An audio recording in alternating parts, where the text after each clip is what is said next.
for some reason or another, you sound a little taller on radio. Is it live? Is it live? From Modesto, tacos, tequila, whiskey, right here, corner of Burbank and Nicholson. On a rainy Wednesday, welcome to Live at Lunch, 104.5 ESPN Baton Rouge. Charles Hanagriff, Jimmy Ott, Max Gocho, Jordan Kitchen's back in the studio. Randy McKay will be with us today. Scott Rabelais with us today. Wes Reynolds with us today.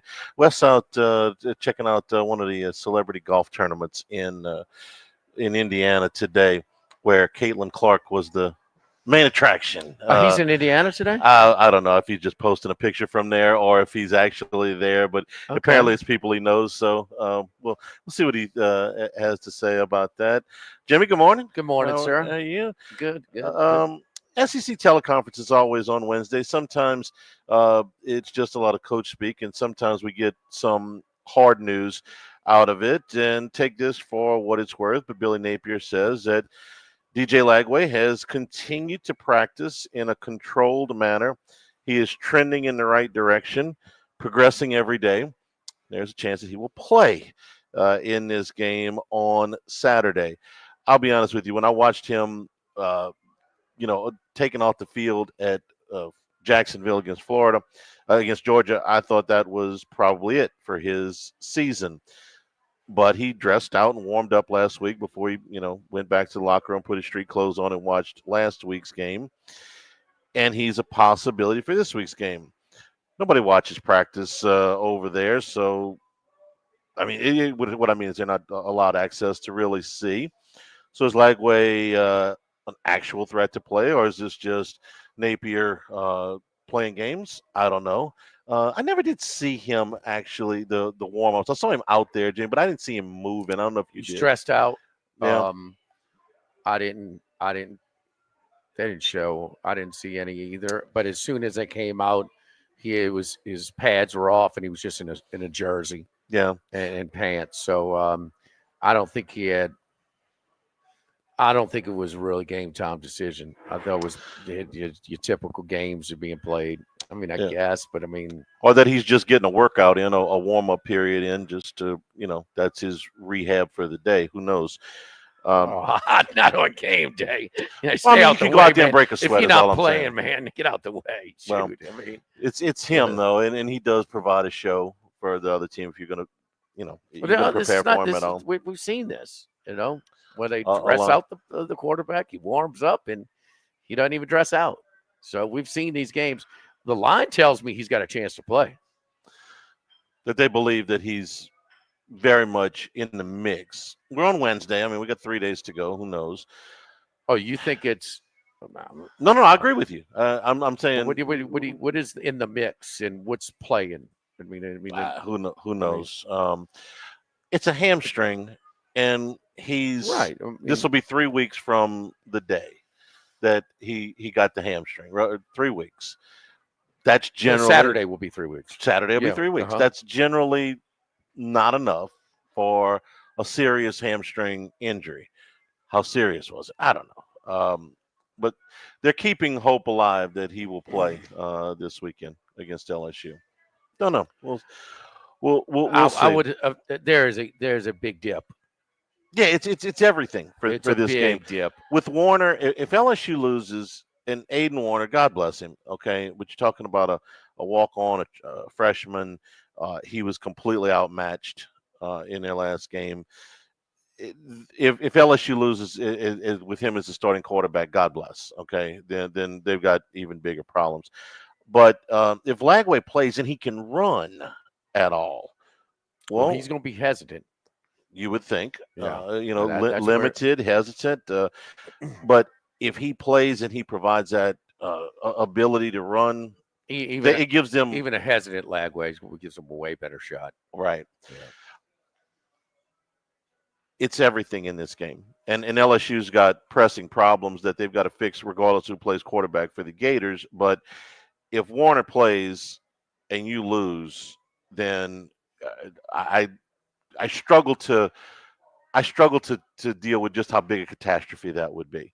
If Lagway plays and he gives you the same problems that the last two running quarterbacks have given you, then you're really going to say, hey, wait a minute, what's the deal here? Can you not?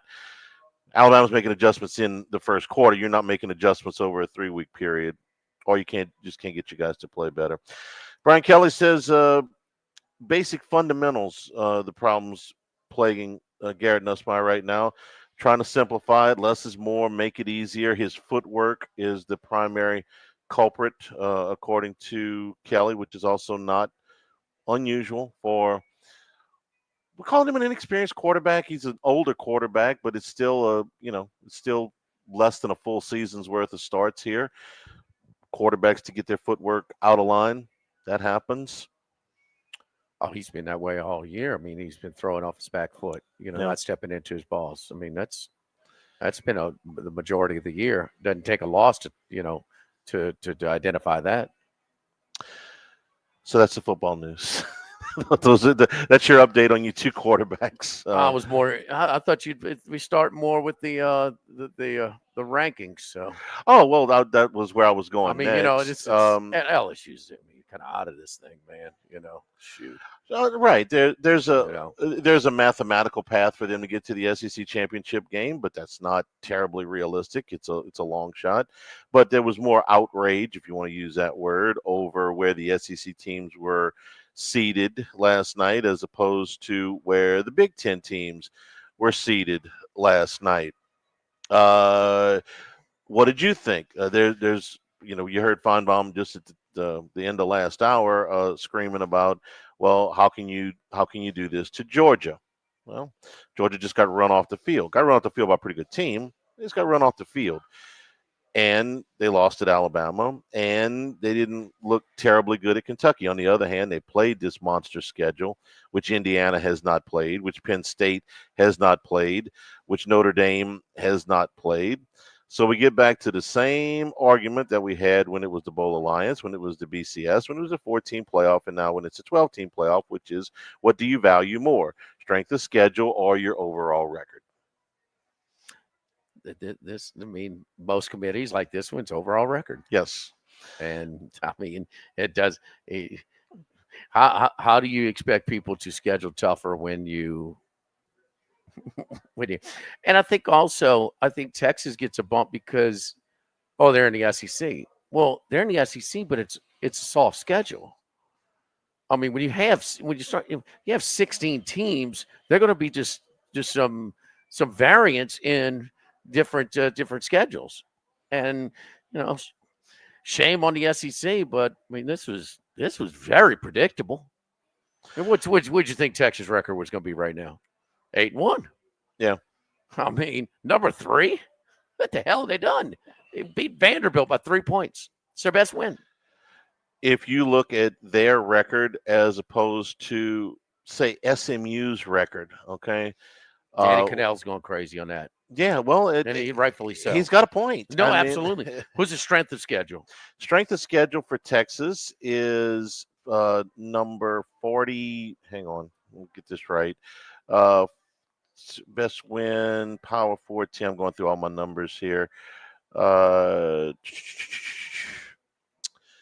14 in strength of record against number 11 in strength of record. Their best win. No, strength of schedule. They use strength of record more. They use strength of record more than strength of schedule. But yeah, strength of schedule is what? 56 for who? Texas. For Texas. And what is Indiana's? I mean, what is SMU's? I was looking. I got the strength of record. 81. 56 and 81. Best win for SMU is against the top 20. Their loss came against the top 10 team by 3. They got 4 wins against power teams with a winning record. Let's keep it to that. That'll be a simple number. 4 wins against power 4 teams with a winning record by an average of 14 points. Texas has 1 win against a power 4 team with a winning record. 1. And it was by 3 points. The aforementioned Vanderbilt win. SMU beat Louisville on the road, but they're in their top 25, their rankings, the committee's rankings. Who else do they have a win over? they've got wins against Louisville. They got to win against Pitt. They got to win Pitt's out against this Duke. week. They got to win against Duke. Duke's and they not got in their to top 25. and they got to win against. Well, that's pretty much it as far as the top ones. Well, BYU staying undefeated, number 6 in their poll, and Georgia's number 12 in their poll. Now, I mean, what? You beat Louisville, Stanford, Duke, Pitt, and TCU. That's your schedule. Yeah. And for Texas, which this is hurting a lot of they could the lose teams to A&M and still be in. They could. Probably will be. They could. And that's most of this stuff is gonna sort itself out. You've got this logjam with all these SEC teams with 2 losses. They're not going to all stay with 2 losses. And when the ones that win, Tennessee might join them with 2 losses. Well, without Nico, yeah, I would say that's probably. Yeah, that's it was going to be likely with him, much less without him, going to Athens this weekend, and you're going to get credit for that win. So, if A&M beats Texas, I mean, it's not that far away. 2 results, and you got. I mean, Alabama's going to win out. Ole Miss going to win out. Georgia. This is why I'm not completely outraged, because I know this stuff is going to work it out. Do we think that the SEC is going to get 4 teams in? Yes. Okay. We don't think they're going to get 3. We don't think they're going to get 5. If they get 3 or 5, then we'll have that discussion. But we thought before the season they were going to get 4 teams in. Right. I still think they're going to get 4 teams in. Enough of these teams have to play each other that the two lost teams will sort each other out, I think, by the time the committee's got to make their ultimate selection. And it's the way it falls too. I mean, the Big Ten is so top heavy. I mean, they're just no some teams that can be pretty good or not that good. Don't we think that the 4 teams out of the Big Ten are going to still be the 4 teams out of the Big Ten? Regardless, I mean, I have a hard time telling you. I mean, I would have had 4 different teams before the season started. No. I'm talking about from right now to the end of the season. Well, no, they're 4 of the top 5 rankings, right? And there's nobody going to catch them from behind, and none of them are going to fall out. We thought before the season 4 Big Ten teams, and we still Indiana's think going to drop some. They're going to lose to Ohio State, but at 11-1, we still think that they're in. That they're in. Yeah. Okay. And we think that they're not going to stay. And Oregon and Ohio State are going to play each other again. If Ohio State beats Indiana, they're going to play each other again in the Big Ten championship game, and the loser's still in, right? Yeah. And Penn State's still in. You're talking about some home teams, being 5 to 8 as opposed to 9 to 12. Now the order, yeah. I mean, that's where you. There, Georgia going to Penn State. Georgia's going to be favored. Georgia will be favored at Penn State. Well, and let's do what the committee's got. Ole Miss is going to Penn State. Ole Miss at Penn State. They would be a pick them. Okay. Alabama at Penn State if it fell that way. Alabama be a favorite. Mm-hmm. It's just still branding, with Ole Miss. Yeah. I think Ole Miss is better than those 2 teams. But Tennessee at Ole Miss if Nico plays. I could see Penn State being a slight favorite. Okay, yeah. But they're keep in mind Alabama was favored at Tennessee. There's significant point spread value there. And the world watched Saturday night. But put Penn State to go to Alabama. We're talking about 8 points. We're talking about more than a touchdown. You talk about Penn State beat underdog by Tennessee. Penn State would be more than a touchdown underdog at Ole Miss or Georgia. I mean, no. Sure. So, I mean, that's the big deal. You giving some of these Big Ten teams a chance hosting instead of where they should be traveling. I mean, three teams for the Big Ten with the middle part and the back end of that conference being so weak. I mean, think of all the teams that are not. Is USC as good as they're supposed to be? Is Michigan supposed to be good as they're supposed to be? Well, that's 2 teams that are supposed to be. That's some of your stronger teams. Yeah, I'm going to ask this question again because I've been asking it for most of the season. When we get to sorting these SEC 2-loss teams, one of them's going to get in the SEC championship game, and there's a pretty decent chance that one of them is going to lose. So you can't penalize the team for having to play an extra game. that's what I think too, but I'm not certain of that. Especially if they go in and it's a bad loss. I'm not certain either. I'm not certain either. So if Georgia gets in with the 2 losses that they got now and loses to, say, Texas or Alabama or whoever, then are they going to be penalized for that loss? And you have the ultimate recency bias. You're going to watch the SEC championship 10-3 game. Georgia's in. Georgia's the best candidate for because of their strength of schedule. Yeah. Well, just with their team, and they played some. Man, their losses are 2 tough teams on the road. Yeah, and they had to play 3 tough teams on the road, and they went and got a win in one of those things. Your number 3 team. I mean, come on. But we will be dealing with the ultimate recency bias if they lose. We're talking about a Saturday night loss in the SEC championship game. The game will be over, early part of the day. Then you go right in that committee room at 11 o'clock the next morning. You got to make that. You got to make that call. I think they should be in. And I don't think they should be penalized because if you're gonna put it's BYU at 12-1 creates a problem. Undefeated BYU loses a Big 12 championship game. That's your worst scenario for Georgia, absolutely, because you got to put them in. You got to put them in. 10-3 Georgia or 12-1 BYU. I'm sorry, man. That's gonna be hard to keep them out. Yeah, it is. What about 10-3 Alabama? Same thing, huh? I think you can say they're ahead of Georgia now. Yeah, 7-2. Sure, all of those things because Alabama beat Georgia and Ole Miss beat Georgia. So when it's close, they do that. And what about? And I think that they would be in. But what about an 11-2 Texas? They get in that SEC championship game. Man, it's going to be who you beat. Why 11-2 Texas is in for sure. 10-3 Texas. Then it gets. I don't know if a 10-2 Texas team is going to get in the SEC championship game because they lose most of the tiebreakers. The teams that played Mississippi State are in a little bit of bad shape on the tiebreakers. 10-2, they're in, and that shouldn't be the case.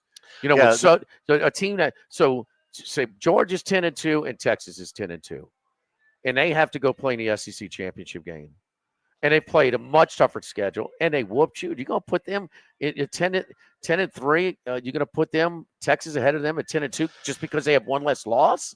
That would be criminal. That would be unbelievable. That's where I'm going. It's got a chance because they kissed Texas' ass. Who would Texas? And I know everybody says they don't do it, but until you show me otherwise that they don't, I mean, damn. Your best win in some of these scenarios is Texas's best win at 11-2 is over a Texas A&M team that would be ranked probably somewhere in the teens. Order your Thanksgiving meal from Roca Pizzeria. That's right, man. You got to see the menu that they have, man. Well, Roca Pizza, they're doing brisket, they're doing turkeys, they're doing all the sides, they're doing desserts. I mean, check it out, rocapizzeria.com, 5 p.m. Sunday, the Sunday before Thanksgiving on Sunday, November 22nd. Call us over here at Modesto for holiday catering, 470-0860, or order online at eatmodesto.com for Modesto catering for game days or for the holiday season as well. And also come to Modesto, last 2 games for LSU home games. We've got the game day specials, 32-ounce gallon margaritas, frozen or rocks, or for here or to go.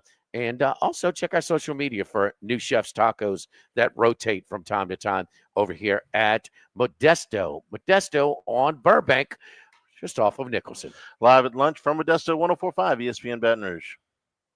Live at lunch. Twin Peaks is the best in the game. Here, your favorite drafts are poured at a frosty 29 degrees, and rare barrel-aged whiskeys are served just the way you want them. It's bigger game days and bolder fight nights. I mean, where else can you find a scratch kitchen that always comes in clutch? Every day, from lunch to late night. Only at Twin Peaks, the #1 sports bar. Stick around after the sun sets. Twin Peaks is open really late. Wind down with bourbon and late night bites. Hi, this is Gordy Rush, inviting you to elevate brand visibility and ignite customer engagement with the power of radio and digital advertising combined. Introducing Guarantee Media Digital. Secure your free digital audit now at guaranteemedia.com. Please consider making a donation locally through St. Vincent de Paul that truly helps people in need. If you have a boat, car, motorcycle, RV, clothing, housewares, or furniture you no longer use, please consider donating it to St. Vincent de Paul. This donation could get you a tax deduction. Visit svdpbr.org. Congratulations are in order for one of my favorite places to eat, Snow Seafood and Steaks, celebrating its 50th anniversary. That's right, since 1971, Snow's has been serving a wide assortment of menu items to please everyone. Steaks, seafood, gumbo, homemade soup, salad, specialty cocktails, great wine selection, and oh yes, the best white chocolate bread pudding that you'll find anywhere. It's the total dining experience. Happy 50th anniversary to my friends at Snow's Seafood and Steak, Airline Highway at Highway 74 in Gonzales. It's our gigantic Red Tag bonus cash sales event at Supreme Chevrolet in Gonzales and Supreme Chevrolet West in Plaquemine, where you can expect more Supreme savings on our incredible selection. And with 0% financing, save even more. Plus, make no payments for 90 days. So this holiday season, together let's drive to Supreme Chevrolet in Gonzales and Supreme Chevrolet West in Plaquemine, or online at supremechevy.com or supremechevroletwest.com. Seasonal affective disorder is a type of depression that occurs during certain seasons, usually fall and winter. It is caused by seasonal changes such as shorter days and less sunlight. Symptoms include feeling anxious, sad, fatigue, and decreased energy, among others. If you are concerned you may be experiencing seasonal affective disorder and need help, the Bridge Center for Hope is here. We're open 24 hours, 7 days a week. Hope starts here. People ask me all the time, where's a good place to go eat? My lock that never misses? Louisiana Lanyap.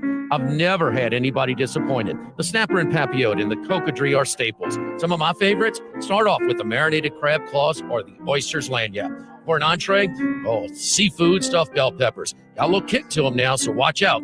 And blueberry bread pudding for dessert. Nobody has collected more 225 Best of Awards than Louisiana Lanyap. 9990 Perkins Road near Bluebonnet, where you always get a little something extra. Boudreaux's Electrical, where every client is a VIP 24/7. No subscriptions, just unwavering commitment to your power needs with Generac home standby generators. Boudreaux's treats you like family, not just another outage. Visit boudreauxelectrical.com. Yo, fellas, it's Jake. Look, you know I'm more than comfortable walking onto a football field, but not always when walking into a jewelry store. That's why I want to tell you about my friends at Lee Michaels. When you walk into a Lee Michaels, you will feel comfortable. The staff is generally welcoming and have more accredited jewelry professionals than anyone else in the state to help make your job easy, help you save money, and make you a hero with your lady and her friends. When you're making a big decision like buying a beautiful diamond, trust me, you're going to win with Lee Michaels. LMFJ.com.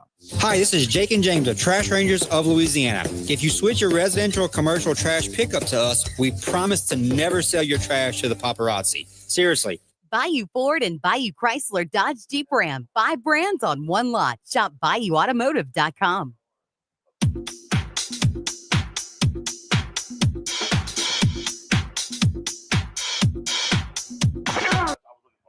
Live at lunch with Ott and Hanny from Modesto on Burbank on 104.5 ESPN, Baton Rouge.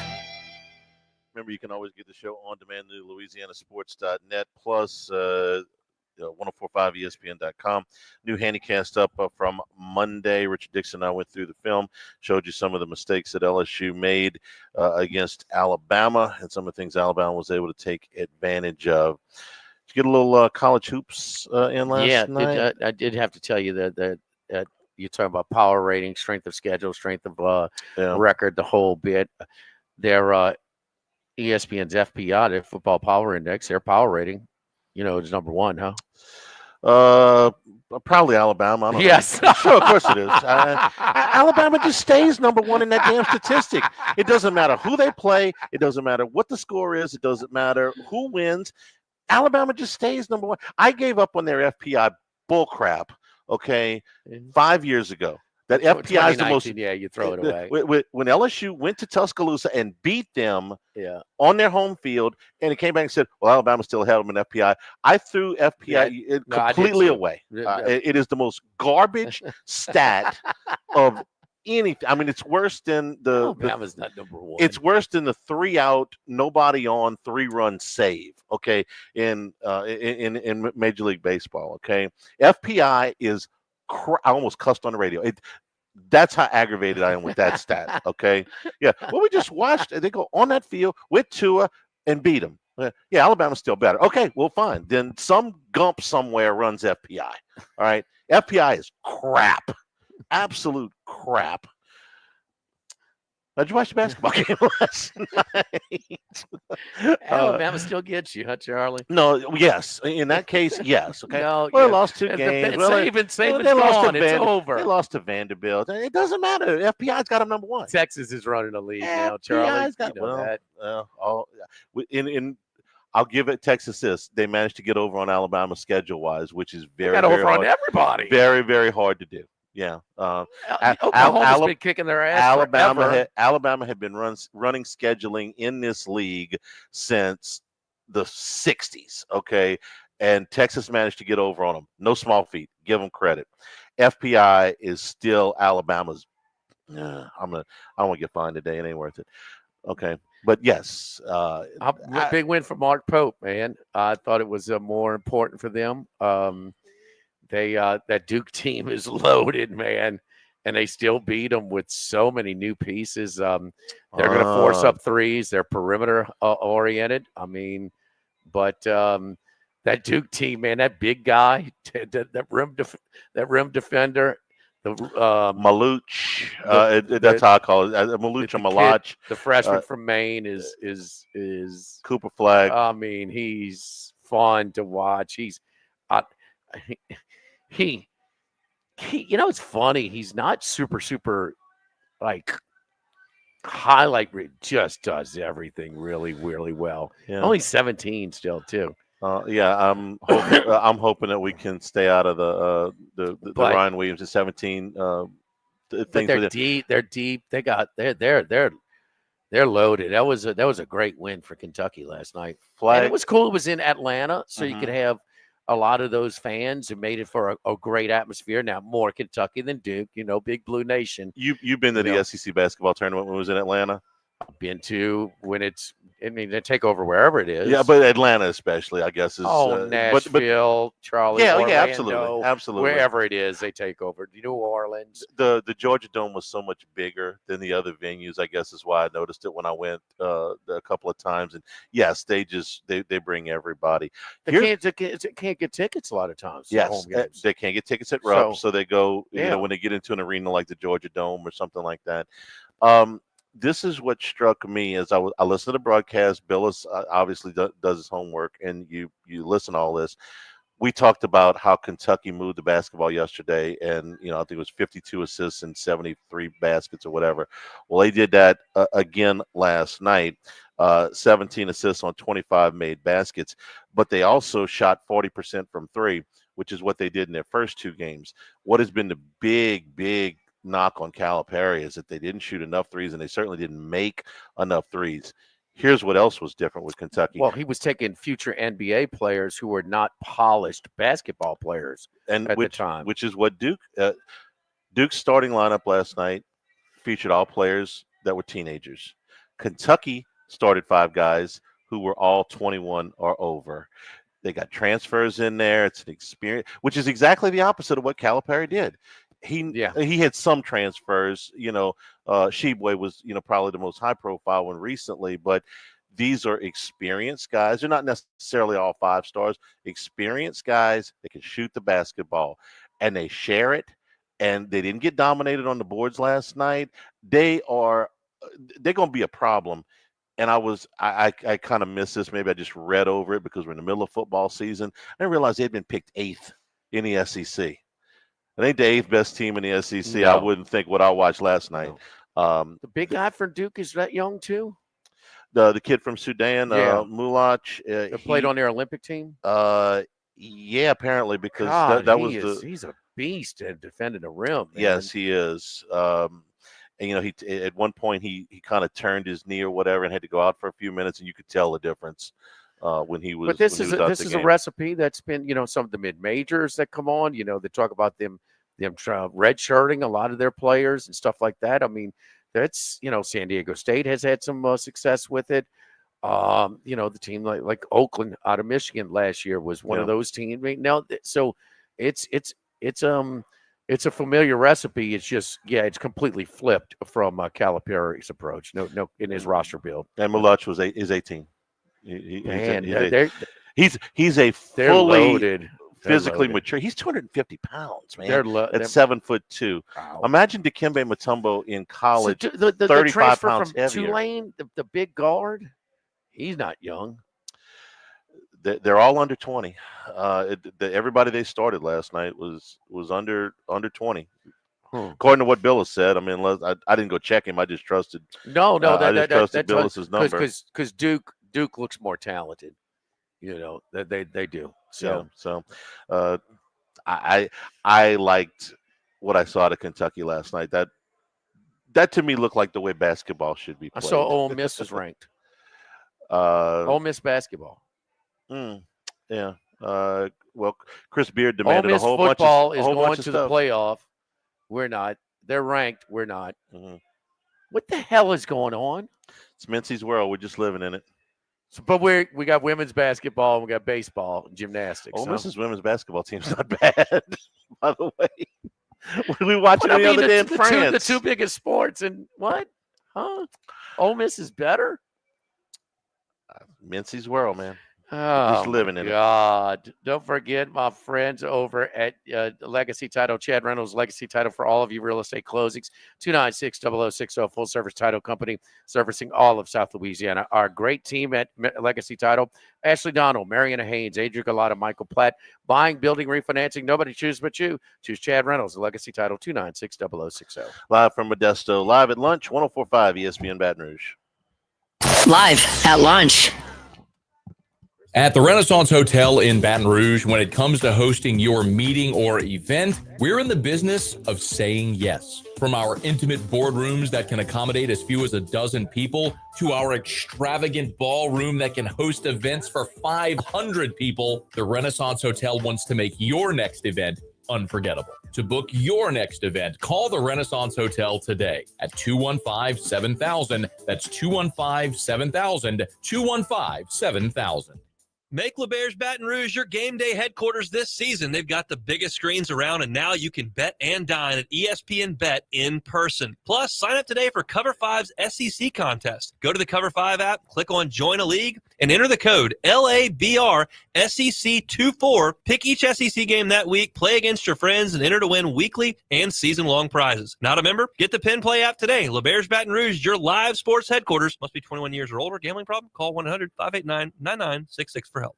This is Charles Hanagriff for Supreme Rice. We always ask you to support our Louisiana farmers. Well, Supreme Rice has a long history of working with those Louisiana farmers in developing and maintaining sustainable farming practices. And now their Climate Smart program supports farming practices that reduce methane emissions and support water conservation, positively impacting the longevity of rice farming for future generations. So the next time you shop for rice, make it Supreme Rice. For more information and great recipes, go to supremerice.com and look for the Climate Smart logo on Supreme Rice bags coming soon. Did you know that Wendy's has any size soft drinks for just $1? Yeah, any size, anytime. Like $1 Coke, $1 Sprite, or even $1 strawberry Fanta. Okay, could we maybe switch up the sound effect, please? I'm losing it. Wow, no, not that. Any size soft drink for just $1? Gotta be Wendy's. Limited time only. Price and participation may vary. A la carte only. Not valid in a combo. Exclusions apply.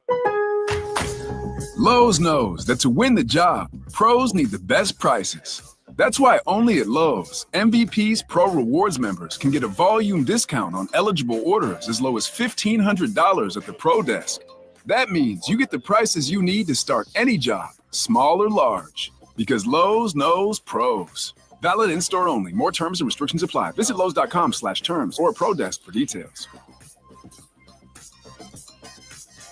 Baseball and softball players of all levels get the competitive edge you've been looking for at Total Diamond Performance. Do the same lessons, camps, classes, and clinics used by top college and MLB organizations. Everything from mental performance, in-game video, and data analysis to improve pitching, throwing velocity, bat speed, and fielding. Total Diamond Performance is tailored around the individual player to build strength and athleticism while also cleaning up mechanical deficiencies. Matt Mastretta applies what he's learned working in player development with college and MLB teams. Total Diamond Performance, 931-3730. That's 931-3730. If you're tired of erosion and mud and want your lawn looking its best, winter is the easiest time to lay grass sod. Let Quality Sod help you select the perfect grass for your lawn. For winter sale prices, call 610-4842 or QualitySod.com. From your couch to the tailgate to the stadium, Homefield Apparel makes the best game day and everyday gear. This year, Homefield's football box is brand new. It hooks you up with everything you need to cheer on the Tigers. T-shirt, long sleeve shirt, hoodie, hat, socks, and a koozie. Plus, you get 15% off your first order when you use the code LSU24 at checkout. Trust me, y'all, I've been sporting the gear for 2 years now. It's the best. Nothing like I've worn before. Quality, comfort, and style. HomefieldApparel.com.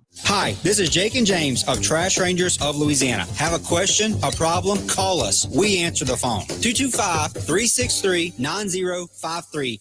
Bayou Ford and Bayou Chrysler Dodge Jeep Ram. 5 brands on one lot. Shop BayouAutomotive.com.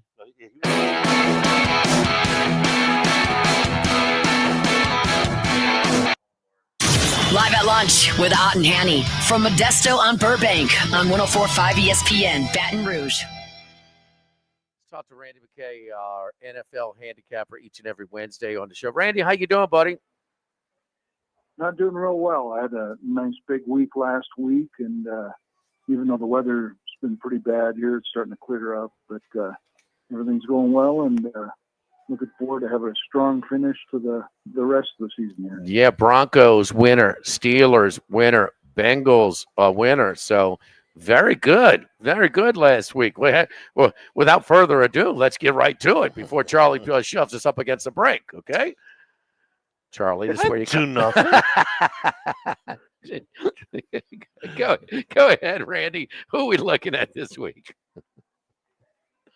Yeah, I'm looking at a team that hasn't been very well at covering this year, the Tennessee Titans. Oh, Charlie, this is your cue. He tells me about the Titans every Sunday. I asked Jimmy last week, Randy, at the end of the year when he declared his taxes, if he could claim the Titans as a dependent.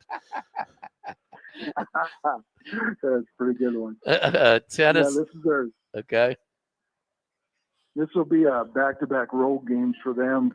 Similar spread to last week, where it's right around that 6 to 7 mark. You know, Jacksonville, of course, Lawrence didn't play, and that line went up. You know, this is a tough spot for Minnesota, you know, back-to-back, and they got 3 straight road games, you know. And I like this Tennessee defense, how they're playing. You know, they're one of the better defenses in the league. Going to give this offense some trouble here with Darnold, you know, starting to regress a little bit in this Viking offense. Teams are starting to figure them out a little bit. You know, I think this number's too big. I could see this being a grinder type game. I could see Tennessee controlling the clock, even though their offense hasn't performed very well. Their running game hasn't been that bad. So hopefully their quarterbacks don't disrupt what could be a pretty easy cover here, and this should be a close game. Randy, you know, we talk about this a lot, but you know, Darnold, should he be a starter or should he be a backup? In, you know, some of those backups, there's a shelf life, and once you start to see their tendencies, I mean, opposing defenses can take advantage of it. He's really flattening out right now after a really hot start. It's kind of, you think that's what's happening here? Yeah, I think a little bit of that. And the Vikings never been a really, you know, strong team to travel on the road. You know, they're more built for that dome. Right. So, you know, you're seeing some trouble here with that.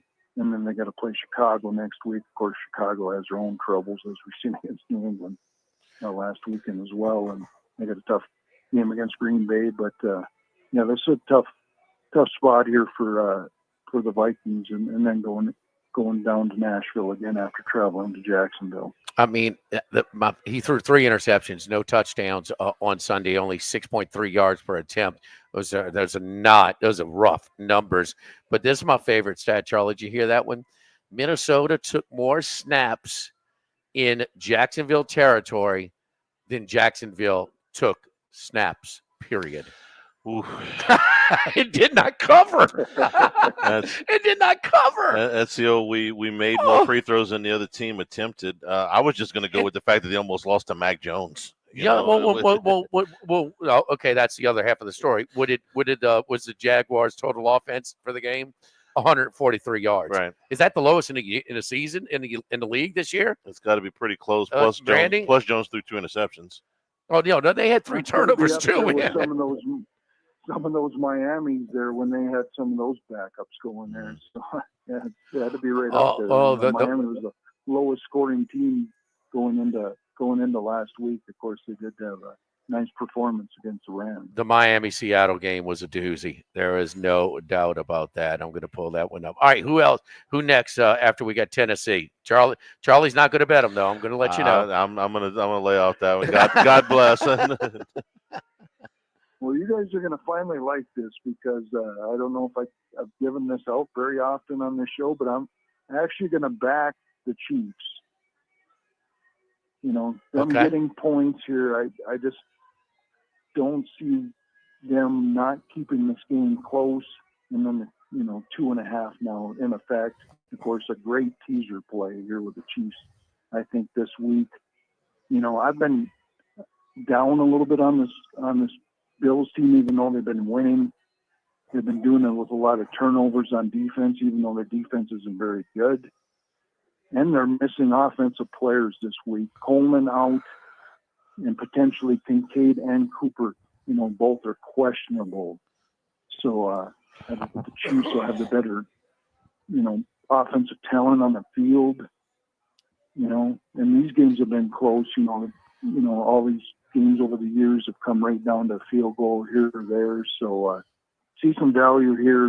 This game opened a pick is up to 2.5 against a team that hasn't lost since last Christmas. I'm going to stay with the Kansas City Chiefs here. Guys, is this one of those deals, the professional equivalent of Alabama getting points or Georgia getting points? They're so seldom an underdog that they've only been an underdog once before this year. I think, there's some KC fatigue, but KC has not been a great covering as a team, favorite. Okay? As a favorite. Well, they've been favored in every game, but Except one. At the Niners, they were a small dog. And so, those people who bet Kansas City that game were probably back, but Buffalo's real public too. I mean, they've been covering.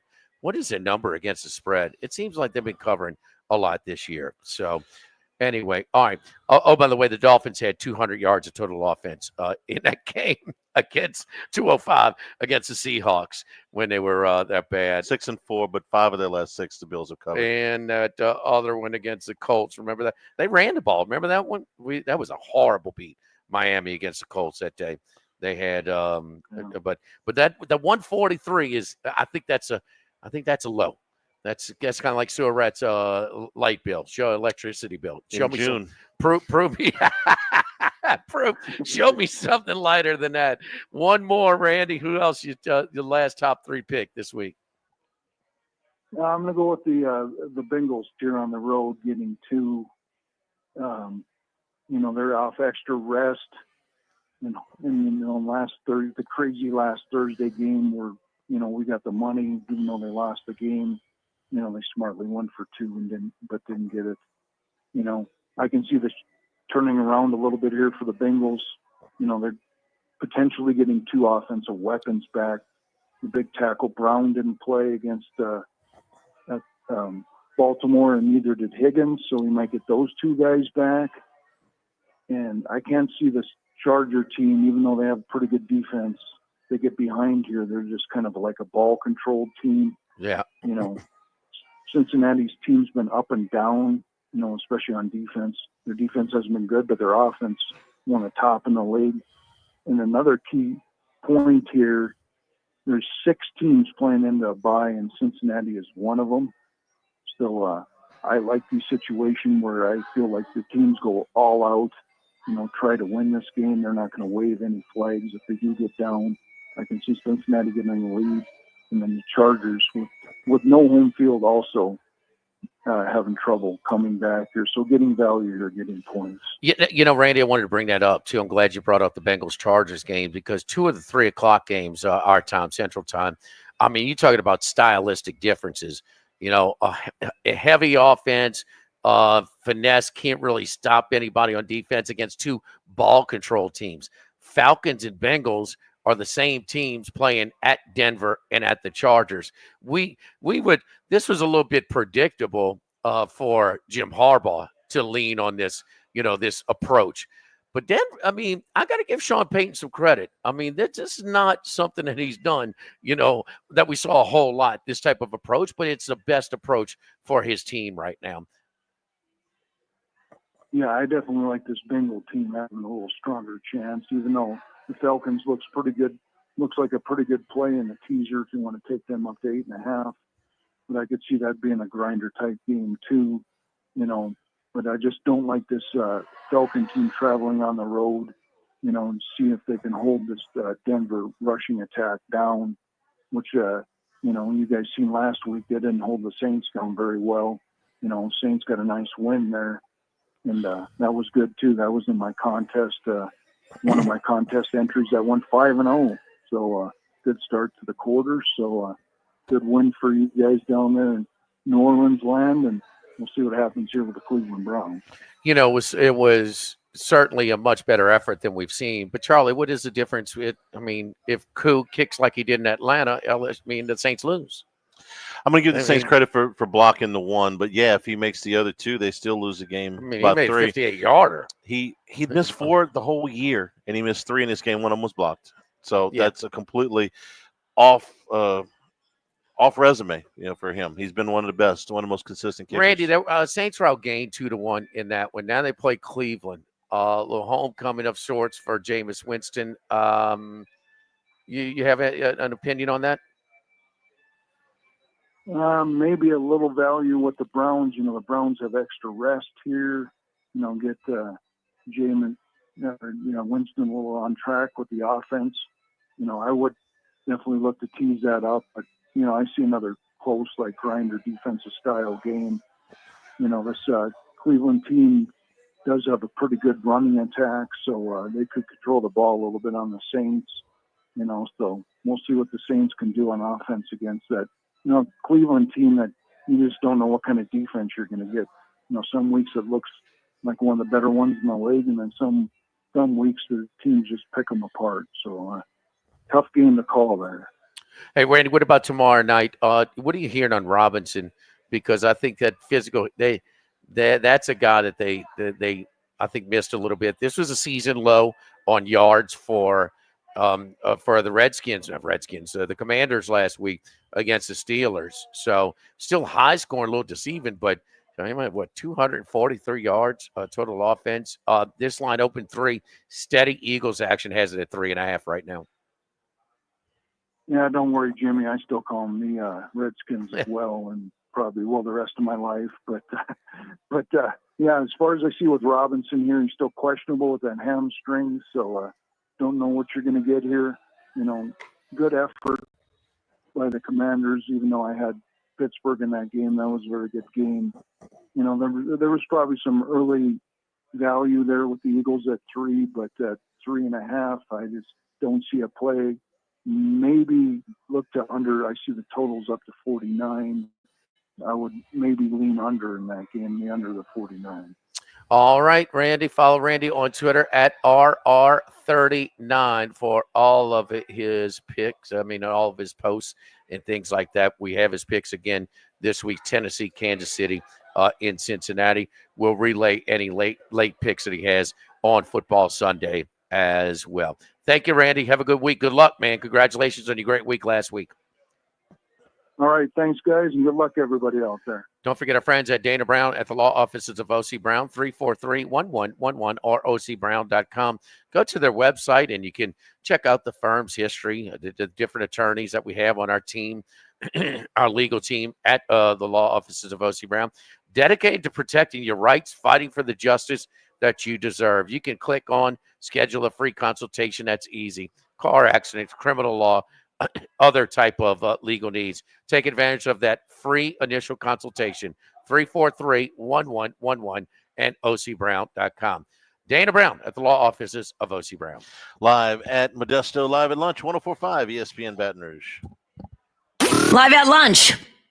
Have you been arrested or even issued a traffic ticket? Everyone makes mistakes. Hi, I'm Dana Brown from the law offices of O.C. Brown. If you find yourself in an unfortunate situation with the law, call us today and we can help you resolve your problem, whether it's just a traffic matter or something more serious. No criminal matter is too big or too small for us to aggressively and effectively represent you. Before making any decisions, call us at 225-343-1111 for your free consultation. You can also visit us at ocbrown.com. The law offices of O.C. Brown, your law firm for a lifetime. Stabs Prime Steak and Seafood? Stabs Prime Steak and Seafood. Well, I guess along with those sizzling steaks, we do have wood-fired oysters and scallops, beautiful sea bass, fresh Gulf fish and shrimp, and rich Ora King salmon. So yeah, Stabs Prime Steak and Seafood. Jefferson Highway across from Palermo Ristorante. Tell Leo that Kevin sent you. And don't forget, there ain't no cake in that crab cake. Come and see us. Bow and waterfowl season is open, and Southern Outfitters is your one-stop shop. Fully stocked with decoys, full-service bow repair, and sales. Tree stands, hang-ons, and hunting apparel for the entire family. Visit Southern Outfitters in Zachary and at southernoutfittersla.com. LSU fans ready to score big? Enter Benny's Wash and Win sweepstakes for a shot to win a trip for two to a Tigers bowl game. Maximize your entries at bennyscarwash.com/sweepstakes. Hurry, ends November 30th. Benny's Car Wash, proud partner of LSU Athletics. Attention, vehicle owners. Before you trade your transportation, let K&M Automotive give your vehicle a new lease on life with a remanufactured product from Jasper Engines and Transmissions. A Jasper remanufactured engine, transmission, or differential will extend your vehicle's life, giving you the extra cash to do the things you really enjoy. And Jasper offers a 3-year, 100,000-mile nationwide parts and labor warranty. K&M Automotive, 636-2875. That's K&M Automotive, Siegen near Perkins. At the Renaissance Hotel in Baton Rouge, when it comes to hosting your meeting or event, we're in the business of saying yes. From our intimate boardrooms that can accommodate as few as a dozen people to our extravagant ballroom that can host events for 500 people, the Renaissance Hotel wants to make your next event unforgettable. To book your next event, call the Renaissance Hotel today at 215-7000. That's 215-7000, 215-7000. This is Gordy Rush, and I know that successful business owners understand the potency of radio and digital marketing, each formidable in their own right. But combining them creates exponential impact. Introducing Guarantee Media Digital, bringing optimal brand messaging to businesses. Guarantee Media Digital guarantees measurable results. Uniting radio and digital will elevate your journey towards success. Secure your free digital audit now at guaranteemedia.com. When it comes to celebrating life, there's no better place than Ruffino's. With locations in Baton Rouge and Lafayette, Ruffino's is a steak, seafood, and Italian-inspired restaurant that focuses on the celebration of life, regardless of the occasion. Whether it's the food they serve or the service they provide, their goal is to ensure a remarkable experience for their guests that is always remembered. To view our menu, visit ruffinosrestaurant.com. Ruffino's, where Louisiana comes to celebrate life. Tommy was professional, easy to work with. Tommy returned my call quickly, answered any questions I had. Tommy's crew showed up on time, installed the windows, cleaned up after themselves where you had no clue someone was even there. Hi, this is Jake and James of Trash Rangers of Louisiana. Have a question, a problem? Call us. We answer the phone. 225-363-9053. Bayou Ford and Bayou Chrysler Dodge Jeep Ram. 5 brands on one lot. Shop BayouAutomotive.com.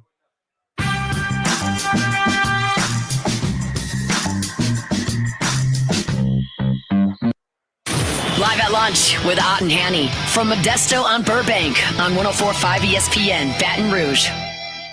So, Charlie, I did a little digging at least on your favorite power index. Yeah. The ESPN the FBI. FBI, And I agree with you. But back in 2019, they didn't keep Alabama the whole year at number one. Did they put somebody else up there? Well, LSU beat the most ranked top 10 teams ever by Right. a lot.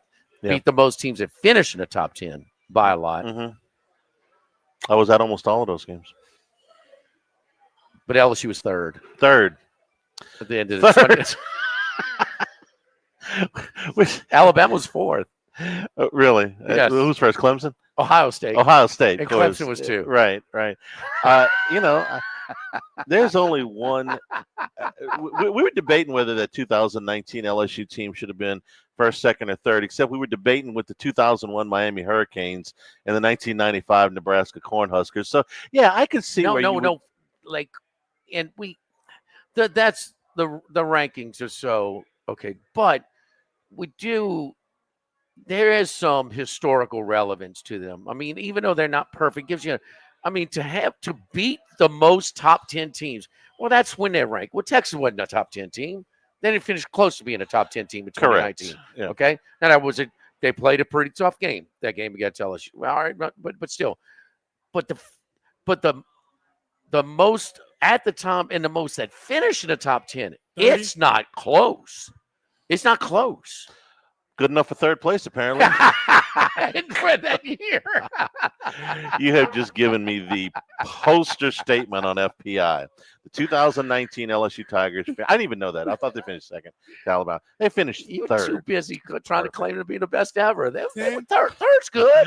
Hour We'll number take third 2 this straight year. ahead. Modesto, 104.5 ESPN Baton Rouge. Live at lunch.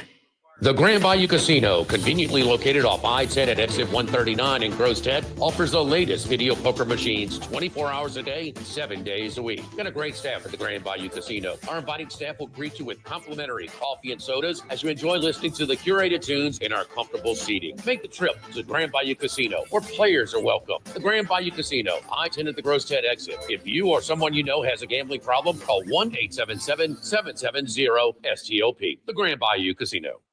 Well, why don't you just come right out and say it? Our listeners fire off their opinions on the Jim's Firearms.net hotline at 499-1045. Say what? Keep listening for your next chance to shoot us your thoughts with the Jim's Firearms.net hotline.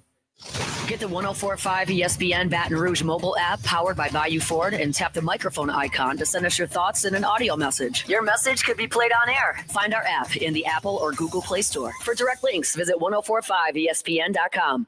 Yo, Jake and T-Bob here. We've been talking about the All-Star Toyota rentals for a while, so during vacation season, we wanted to remind you about them. That's right. All-Star Toyota has daily, weekly, and monthly rentals with flexible plans and competitive rates that blow the other places out of the water. In fact, you can rent a new Toyota for as little as $60 a day. These rentals are perfect for out-of-town trips, for business, or pleasure. All-Star Toyota located on Airline at Goodwood. Check out their website at allstartoyotaofbatonrouge.com/rental. People you know, cars you trust. All-Star Toyota. With all of the financial headlines, are you worried if your retirement savings will last? The market's ups and downs can keep you guessing, especially if you're approaching retirement or considering it. If you have more questions and answers about what's next, let's work together to help ensure you're prepared for your journey. After all, retirement isn't the end of the trek, it's a new beginning. Stop by your local Edward Jones advisor. Tex Morris on Jefferson. Edward Jones, member SIPC. Do you feel like you get hurt at the most inconvenient times? Brock's After Hours Clinic has you covered for a break, sprain, or strain. Open 7 days a week, nights and weekends. Walk-ins welcome. Learn more, brortho.com. Harness the Boudreaux boost when storms loom. Boudreaux's Electrical powers your life with top-tier Generac home standby generators.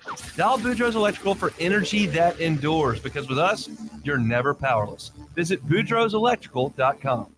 Football and Fireball is a match made in heaven. And by heaven, of course, we mean Twin Peaks. Spice things up next game day with a shot of our favorite cinnamon whiskey, Twin Peaks. Visit the Lodge, 6990 Segan Lane. Each drink, scenic views. Electric Man of Baton Rouge is here to help with 24/7 residential and commercial electrical services. With years of experience, Electric Man aims to deliver fast and dedicated electrical services without compromising safety, quality, and integrity. Licensed and insured professionals to do the job for you worry-free. Electric Man offers guaranteed appointment times and free estimates, offering veteran and senior discounts also. Find Electric Man at electricmanbatonrouge.com to schedule your guaranteed appointment time. ElectricManBatonRouge.com, 225-800-7065. It's our gigantic Red Tag bonus cash sales event at Supreme Chevrolet in Gonzales and Supreme Chevrolet West in Plaquemine, where you can expect more Supreme savings on our incredible selection. And with 0% financing, save even more. Plus, make no payments for 90 days. So this holiday season, together let's drive to Supreme Chevrolet in Gonzales and Supreme Chevrolet West in Plaquemine, or online at SupremeChevy.com or SupremeChevroletWest.com. Insurance companies have teams of professionals to fight your claim. If you want to know what your case is really worth, I'm Spencer Callahan. I'd like to help. Spencer Callahan is the one to see. Call 387-2323. LA filing number 16-7970. WNXX Jackson, KNXX Donaldsonville, and WDGL HD2 Baton Rouge. This hour brought to you by Spencer Callahan Injury Lawyers. LA 21 12681. Offices in Baton Rouge.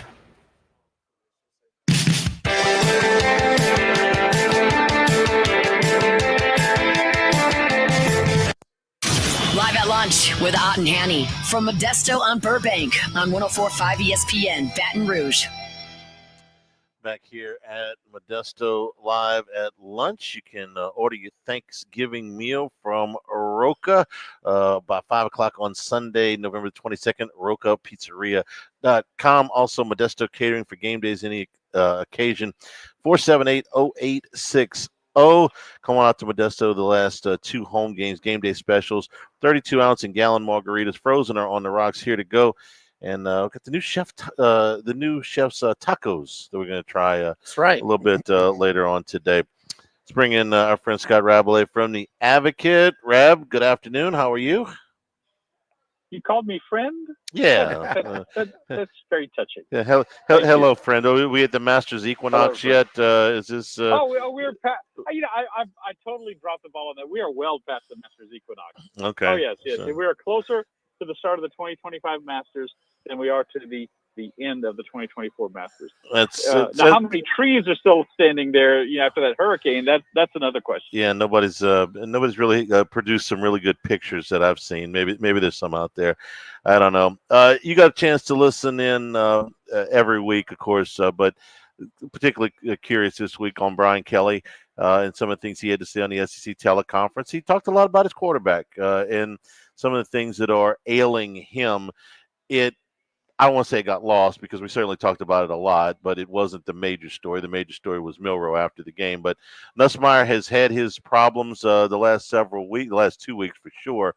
And Kelly had a little bit to say about that.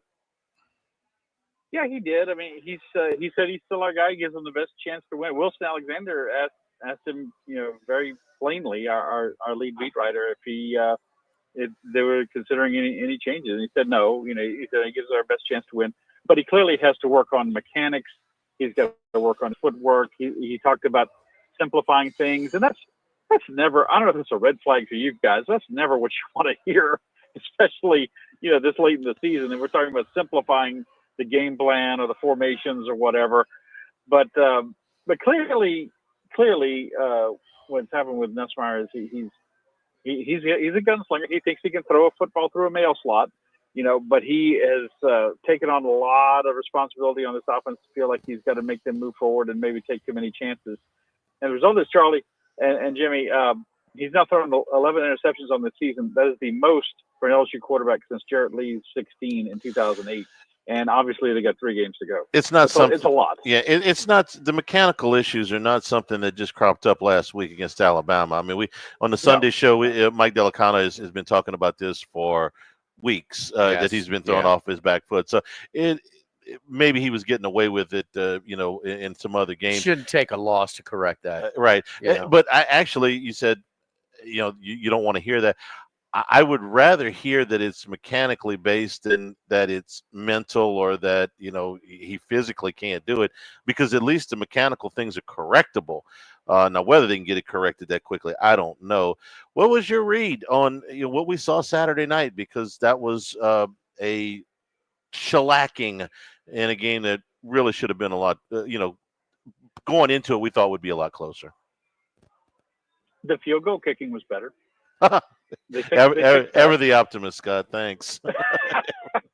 No, that was really bad to get against Texas A&M, but that was better. Look, It's a team that it's so puzzling when these things just go off the rails like they have. This is a team that was confident and playing with a bit of a swagger and dominating the game against Texas A&M through 2.5 quarters, and then things have just gone to hell since then. They've been outscored 73-19, and it just continued against Alabama. Alabama they knew where to hit LSU, and they did defensively, and they were able to pressure LSU, and make Nussmeier uncomfortable. And just the critical penalty. There's some critical penalties. The offense bogs down. It keeps getting itself bogged down. They make a mistake or certainly a turnover, but they get a negative play or they get stopped for no gain, and the running game's not helping it. It's it's obviously a bad way to fly. It's a bad way to try to build some confidence and momentum. And that was about as bad as it could be against an Alabama team. And like I've written and said, this is not the 2020 Alabama team that came in here and won like 55-17 on its way to the national championship. This is not the 2011 Alabama team. It's a very good team, but it's not an all-time great Alabama team. And things just got out of hand for LSU. And if anyone, you and I texted Charlie, right, Saturday night, that whatever we say or write, is not enough for LSU fans who are feeling disappointed and disgruntled and unhappy and questioning the direction of the program under Brian Kelly. It's not objectively awful. They're not 3-6. He's not 10-26 as LSU's coach. He's 26-10. But it's not as good as it needs to be or should be. But as I wrote the other day, they've got to go forward with Kelly financially and for what they where they are in just still in year 3. They got to go forward with him. I don't see they have much choice. This is the impression I get listening to him, and I can sense his frustration building. And this is just my opinion. Nobody's told me this. This is just me. When I listen to Kelly talk the last couple of weeks, I get the sense that he just wants to blurt out, we don't have good enough players. We just don't have good enough players. And I would be a lot more sympathetic to him if that wasn't his fault. But in year 3, that's his fault. Okay, whether it be staffing, recruiting, NIL budget, whatever. You get the big office, you get the good parking spot. That's on you, boss. Okay. And I know he's trying to censor himself, because if you come out and say that, first of all, everybody's going to say the same thing I did, which is that's your fault. And then the second thing is you're throwing the players under the bus, and you can't criticize anybody these days. So, but that's the impression I get, is that he just goes and says, you know what, we can work on the quarterback's footwork and we can work on some schematic things out there. But at the end of the day, we just ain't got good enough players, and we better start. They did this at the end of last season. We better reevaluate how we're going about accumulating players, and that's recruiting staff, which they've addressed all of that. But you're playing catch up. You're playing catch up from 2 years of subpar recruiting. 100%, Charlie. And he did say that in so many words at his Monday press conference. I mean, he's without saying that as directly as you said it, of course, and he just can't. I mean, you can't say that for a lot of reasons. But Kirk Herbstreit said it, I think, during the broadcast. Right? He said they got to recruit their way out of this. And why did they get in this position? Because he kept Brian Polian as his recruiting coordinator, and not only were special teams a disaster, but they had this recruiting philosophy that didn't work well for LSU. They didn't seem to know that you recruit East Texas to the Florida Panhandle, and occasionally you try to go far afield for a Bryce Underwood if you can lure them or something like that, but you don't have to. You have to go all over the country like they did at Notre Dame. And he didn't keep recruiters like Corey Raymond. And whether he should have kept Blake Baker at the time or not, Blake Baker wasn't Blake Baker. He didn't have the reputation he built in Missouri. And obviously people are like, well, he didn't do good lately. Yeah, okay, that's true. But the defense, you have to look at the whole season, has improved. But yeah, they're behind because of some of the mistakes he made in terms of putting together a staff, bringing in a staff. And every coach is allowed to do that. I was asked again the other day about Tommy Moffitt, the fact that he's not here at LSU anymore. He brought his strength guy from Notre Dame. A coach is entitled to do that. I don't think any coach should ever be said, well, you can have this job, but you got to keep this guy and this guy and this guy. That's not the way it should work. And then you got to sink or swim. And they're not sinking, but they're certainly, their head's going underwater once in a while, and they're kind of just paddling in place. They do have a very good recruiting class on paper right now that they have a chance to sign next month. It's number 3 in the country. It's the kind of class that you can build with and grow with and be begin to be a championship contender. But it's going to take more time than people wanted. It's not going to happen next season. It's probably going to be 2026, and that's hard for people to take, and I understand that. What's realistic for the rest of this? I mean, you got 25% of the schedule left here. What and for the moment, let's stay out of the scenarios that get them to the SEC championship game. I know what they are. I know, Max was just going through them with us during the break. I understand that they exist. For the moment, let's just keep it to one game at a time. If they win one and some things fall their way, we'll get into that next week. But what's realistic to hope for the last 3 games? It's realistic to hope that they could win their last 3 games. I mean, they're favored and rightly so. But tell me how healthy DJ Lagway is and how available he is for Saturday's game. Billy Napier was understandably somewhat vague about that. He said that he's trending in the right direction. Then, of course, you have Diego Pavia to deal with. And then Oklahoma, they have a good defense, but they're challenged offensively, and I think they're going to win that game at the end of the season at home. But I could see them splitting one of these next 2. These next 2 games, because of the quarterbacks and the challenges that they provide. And now, if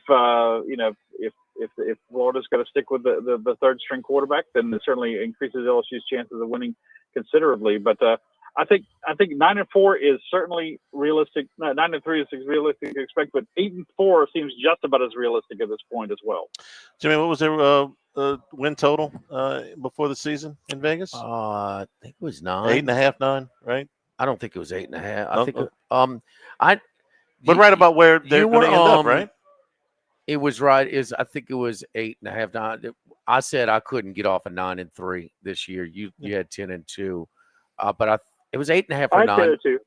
Yeah. So that somebody asked me this yesterday. Says, what did you predict at the beginning of the season? I said 9 or 10 wins. I said, what did Vegas predict? 8 or 9 wins. Okay. And where are they going to end up? There's a pretty good chance they're going to end up at 9 wins. So why has everybody got their nose all out of joint? I said, because they don't want that. They don't want to lose. That's why.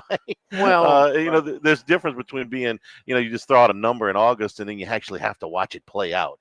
But this is, by the numbers, kind of close to where they were supposed to be, right? Yeah, but Charlie, we're going back to Curly Holm in the 58-3 game. We're going back. This is one of maybe the cigar game, the Auburn when it was the season. It was either the conference opener or season opener when they were rotating Rohan, Nall, and Booty, and it was like 41-3.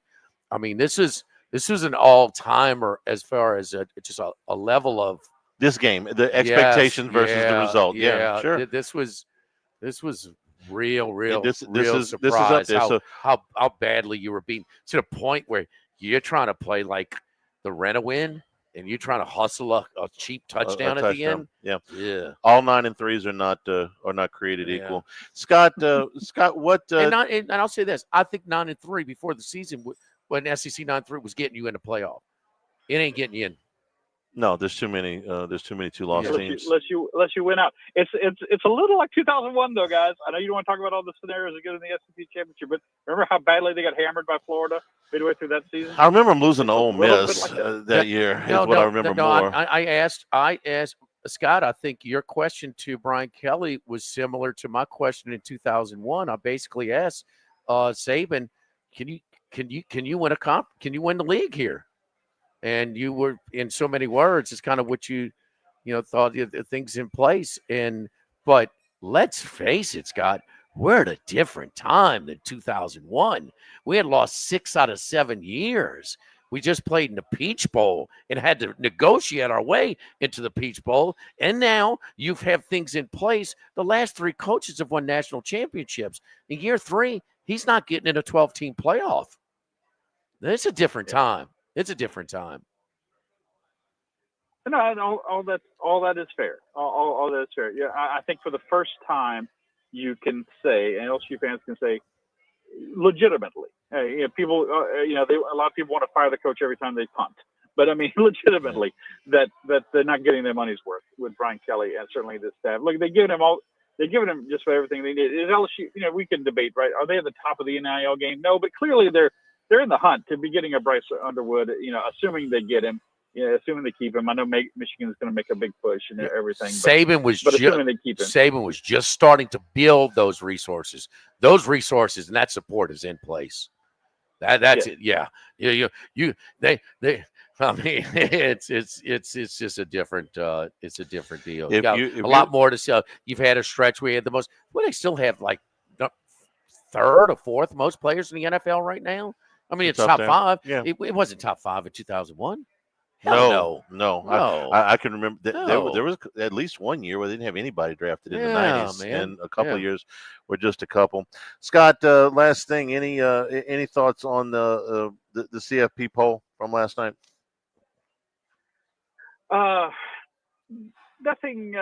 Nothing too shocking other than I don't know. I guess the fact that it looks weird when Miami is kind of down the rankings after their loss to Georgia Tech, but they're one of the seed. They're one of the teams that's getting a bye into the quarterfinals.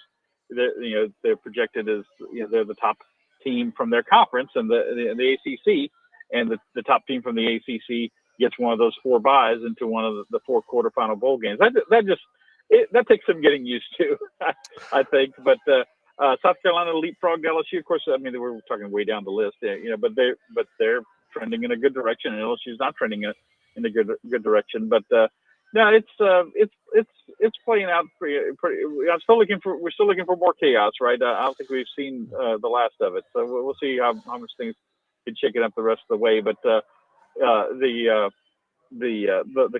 hue and cry from number 13 on December 8th is going to be something to behold, I think. Well, sure. Number 13 will have lost at least 2, if not 3 games, so their case will be minimal. I'll be able to sleep fine. I had a hard time getting my mind around 13-0 Florida State not getting in. I will have no problem with a 9-3 SEC team staying home. They will have had their chances. Scott, we appreciate the time. We'll talk to you next week. Safe travels to Florida. Thank you, guys. Take care. Don't forget our friends over at United Community Bank, the local way to bank big, with locations from Baton Rouge to Golden Meadow, including their newest branch at Burbank and Bluebonnet. We've been serving the people of Southern Louisiana for over 50 years. Running a business could be difficult enough without the right relationship with your bank. With United Community Bank's local business bankers, you're not just a number, you're a partner. Our great team of bankers, Prentice Wilkes, Heath Meir, Nicole Glover, Hunter Creed, David Campbell, and David Henry. Stop on by and see how we can help your business today. United Community Bank, member FDIC, equal housing lender. One other thing that was different in 2001, the guy with eight tickets on section 301, 35-yard line. What about him? He's paying face value. He won't pay that tradition fund either. It's a little bit more expensive. A little different, huh? No, yeah. The noise is a little bit more. There was no social media in 2001 either. So the outside noise you're is a little asking bit more of your fans, Charlie. That was a big deal in 2000 and 2002. And there's a lot more noise now. A lot more noise than there was back then. A lot more support. Yeah, with great, come this responsibility. Great resources come great expectations. Yeah, yes, right. Attaboy, Spider-Man. We'll take a break live at Modesto, live at lunch, 104.5 ESPN Baton Rouge. Live at lunch. GMFS, changing lives. T. Brown here, CEO of GMFS Mortgage, which we started in Baton Rouge in 1999. Thanks to you, we're celebrating our 25th anniversary. That's 25 years of helping thousands of you get into your dream homes, 25 years of helping thousands of you refinance to the best rate possible, and 25 years of helping many of you consolidate debts. The last 25 years would not have been possible without you, our clients, and our over 200 employees who come together every day through our Baton Rouge area offices and headquarters to provide you with award-winning customer service. If you're in the market to buy, build, renovate, or refinance, do what thousands of Louisianans have done over the past 25 years. Go to gmfsmortgage.com to start the process now and give us a chance to personally say thank you. GMFS, changing lives. GMFS MLS number 64997 is an equal housing lender. Mortgages are originated at 7389 Florida Boulevard, Suite 200A, Baton Rouge, LA 70806, subject to credit and property approval. By now, you know that we do our show every other Tuesday at the Crown Town Room at Dozy Place. The Crown downtown room is ideal for larger groups, or if you just want to watch the game on one of our 3 large TVs. The tamales are the most popular appetizer, but don't forget the seared tuna with the sriracha glaze for the perfect blend of sweet and spicy. You can't go wrong also with the flash fried oysters or the shrimp. The porterhouse is the perfect steak to share. Strip on one side, filet on the other, prepared at different temps if you like, bone in to maximize flavor. Dozy Place on Government Street, just off Acadian in the heart of Mid-City. Insurance companies have teams of professionals to fight your claim. If you want to know what your case is really worth, I'm Spencer Callahan. I'd like to help. Spencer Callahan is the one to see. Call 387-2323. LA filing number 16-7970. Majestic Metals is located in Sorrento with over 60 years experience in the pre-engineered metal building industry. Majestic Metals is the leading metal roofing manufacturer with high-quality products, superior customer service, and a fast turnaround. We offer both commercial and residential roofing, including a standing seam panel in a variety of colors with a 40-year paint warranty. A metal roof can add value to your home and is energy efficient. Call Majestic Metals at 225-675-3800 and talk to our knowledgeable sales staff for all your commercial and residential needs. Visit us on the web at majesticmetalsinc.com.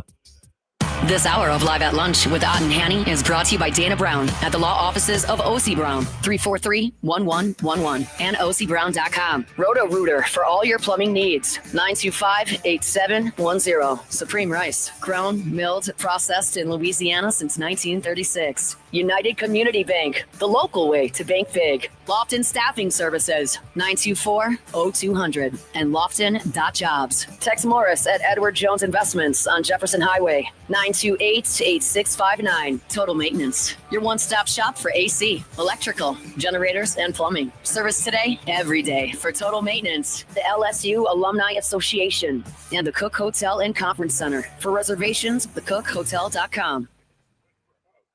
Rev Business is connecting companies from the bayou to the river to the lake with the technology, expertise, and uniquely homegrown support that only Rev Business can deliver.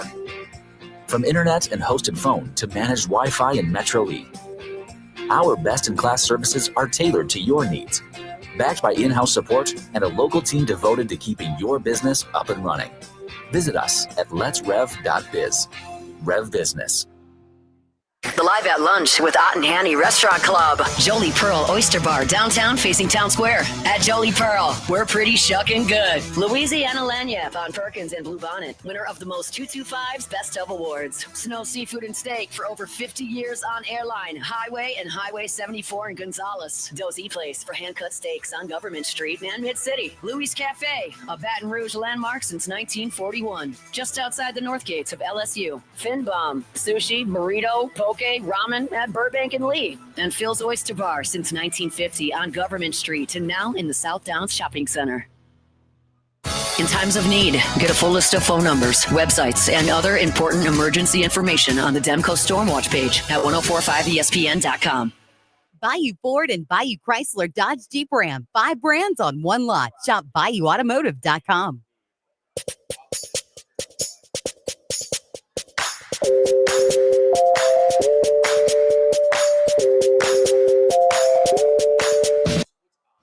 From east, north to south, but we're heading west. It's Wes Reynolds from VSiN.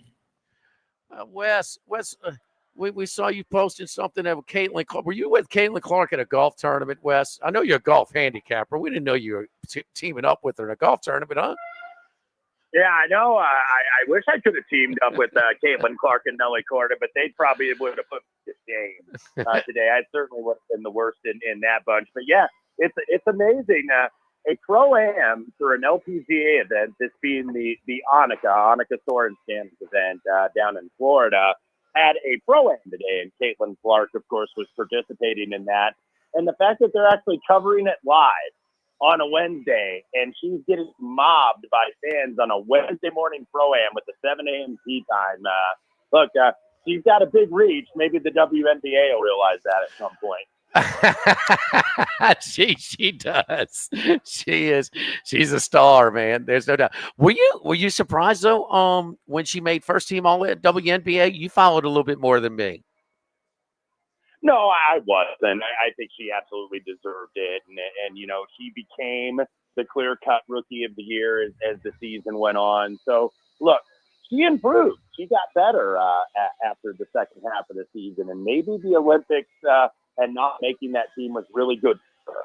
because she had, took some time off and then, kept getting better, worked on her game, and she's working in the off season too. So, we'll see if she plays. And they have this little 3-on-3 league that Nafisa Collier and Brianna Stewart have started called Unrivaled. She has not committed to that yet, but obviously they would like to have her from a television standpoint. It surprised me. And I watched more WNBA this year than most. I had future bets both ways, hit a middle on the Fever, with their original one under and then midseason at 14.5 over. And I agree. I mean, she certainly improved. The team improved. That's why I bet the over midseason. But it was schedule related too. But I didn't think she was one of the top 5 players in the league. I mean, I think she will be. She's on her way. She had a good rookie season. She deserved to be Rookie of the Year. No argument with all of that. I just thought that. That's why I ask you. Watch it more than me. So, but I thought it was a little almost like it was a consolation because they left her off the Olympic team. If you're one of the top 5 players in WNBA, shouldn't you be on the Olympic team? Should be a no-brainer. Something's not right. Well, she probably wasn't at that time because she was struggling a little bit because she was early in her rookie season. But, Jimmy, I look at where she is and where she's going to be. She is better than comparable guards. Like, to me, she is better, I think, almost right now than Sabrina Ionescu. I think she's better than Kelsey Plum, who's right here at the Las Vegas Aces. I just think she does so much more things with the basketball, and the shooting, working on that form is going to come along. But, the fact that teams have to game plan to stop her and they give her so many rebounds because it's like they got to get back on defense because she's going to be go, go, go. Let's move to college football. Who are we looking at this week, Wes? Yeah, a few plays this week. One I'm going to go to, and I went to it last week, and it survived despite a questionable call there at the end against the Utes. But I'm going back against BYU this week, Jimmy. It's same time at the late night after dark game this week. They're only laying 3. I got some 3.5.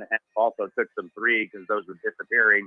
And you've got a 3-6 Kansas team only getting a field goal on the road against an undefeated team that would be in the college football playoff. And I think that there's a reason why, because I think the market knows that BYU, I don't want to call them necessarily a house of cards, but they've been very fortunate this year. They should have got beat by Utah, had some bad officiating at the end. Utah's had rotten injury luck. And another team that's had rotten luck this year is Kansas. They're 0-5 in one-score games, but we were on them last week against Iowa State, who had just lost their undefeated season and then got to go away home in Arrowhead, even though they had 4 people there, and Kansas got them. So I think this Kansas team is a little bit better than a 3-6 record, and so does the market.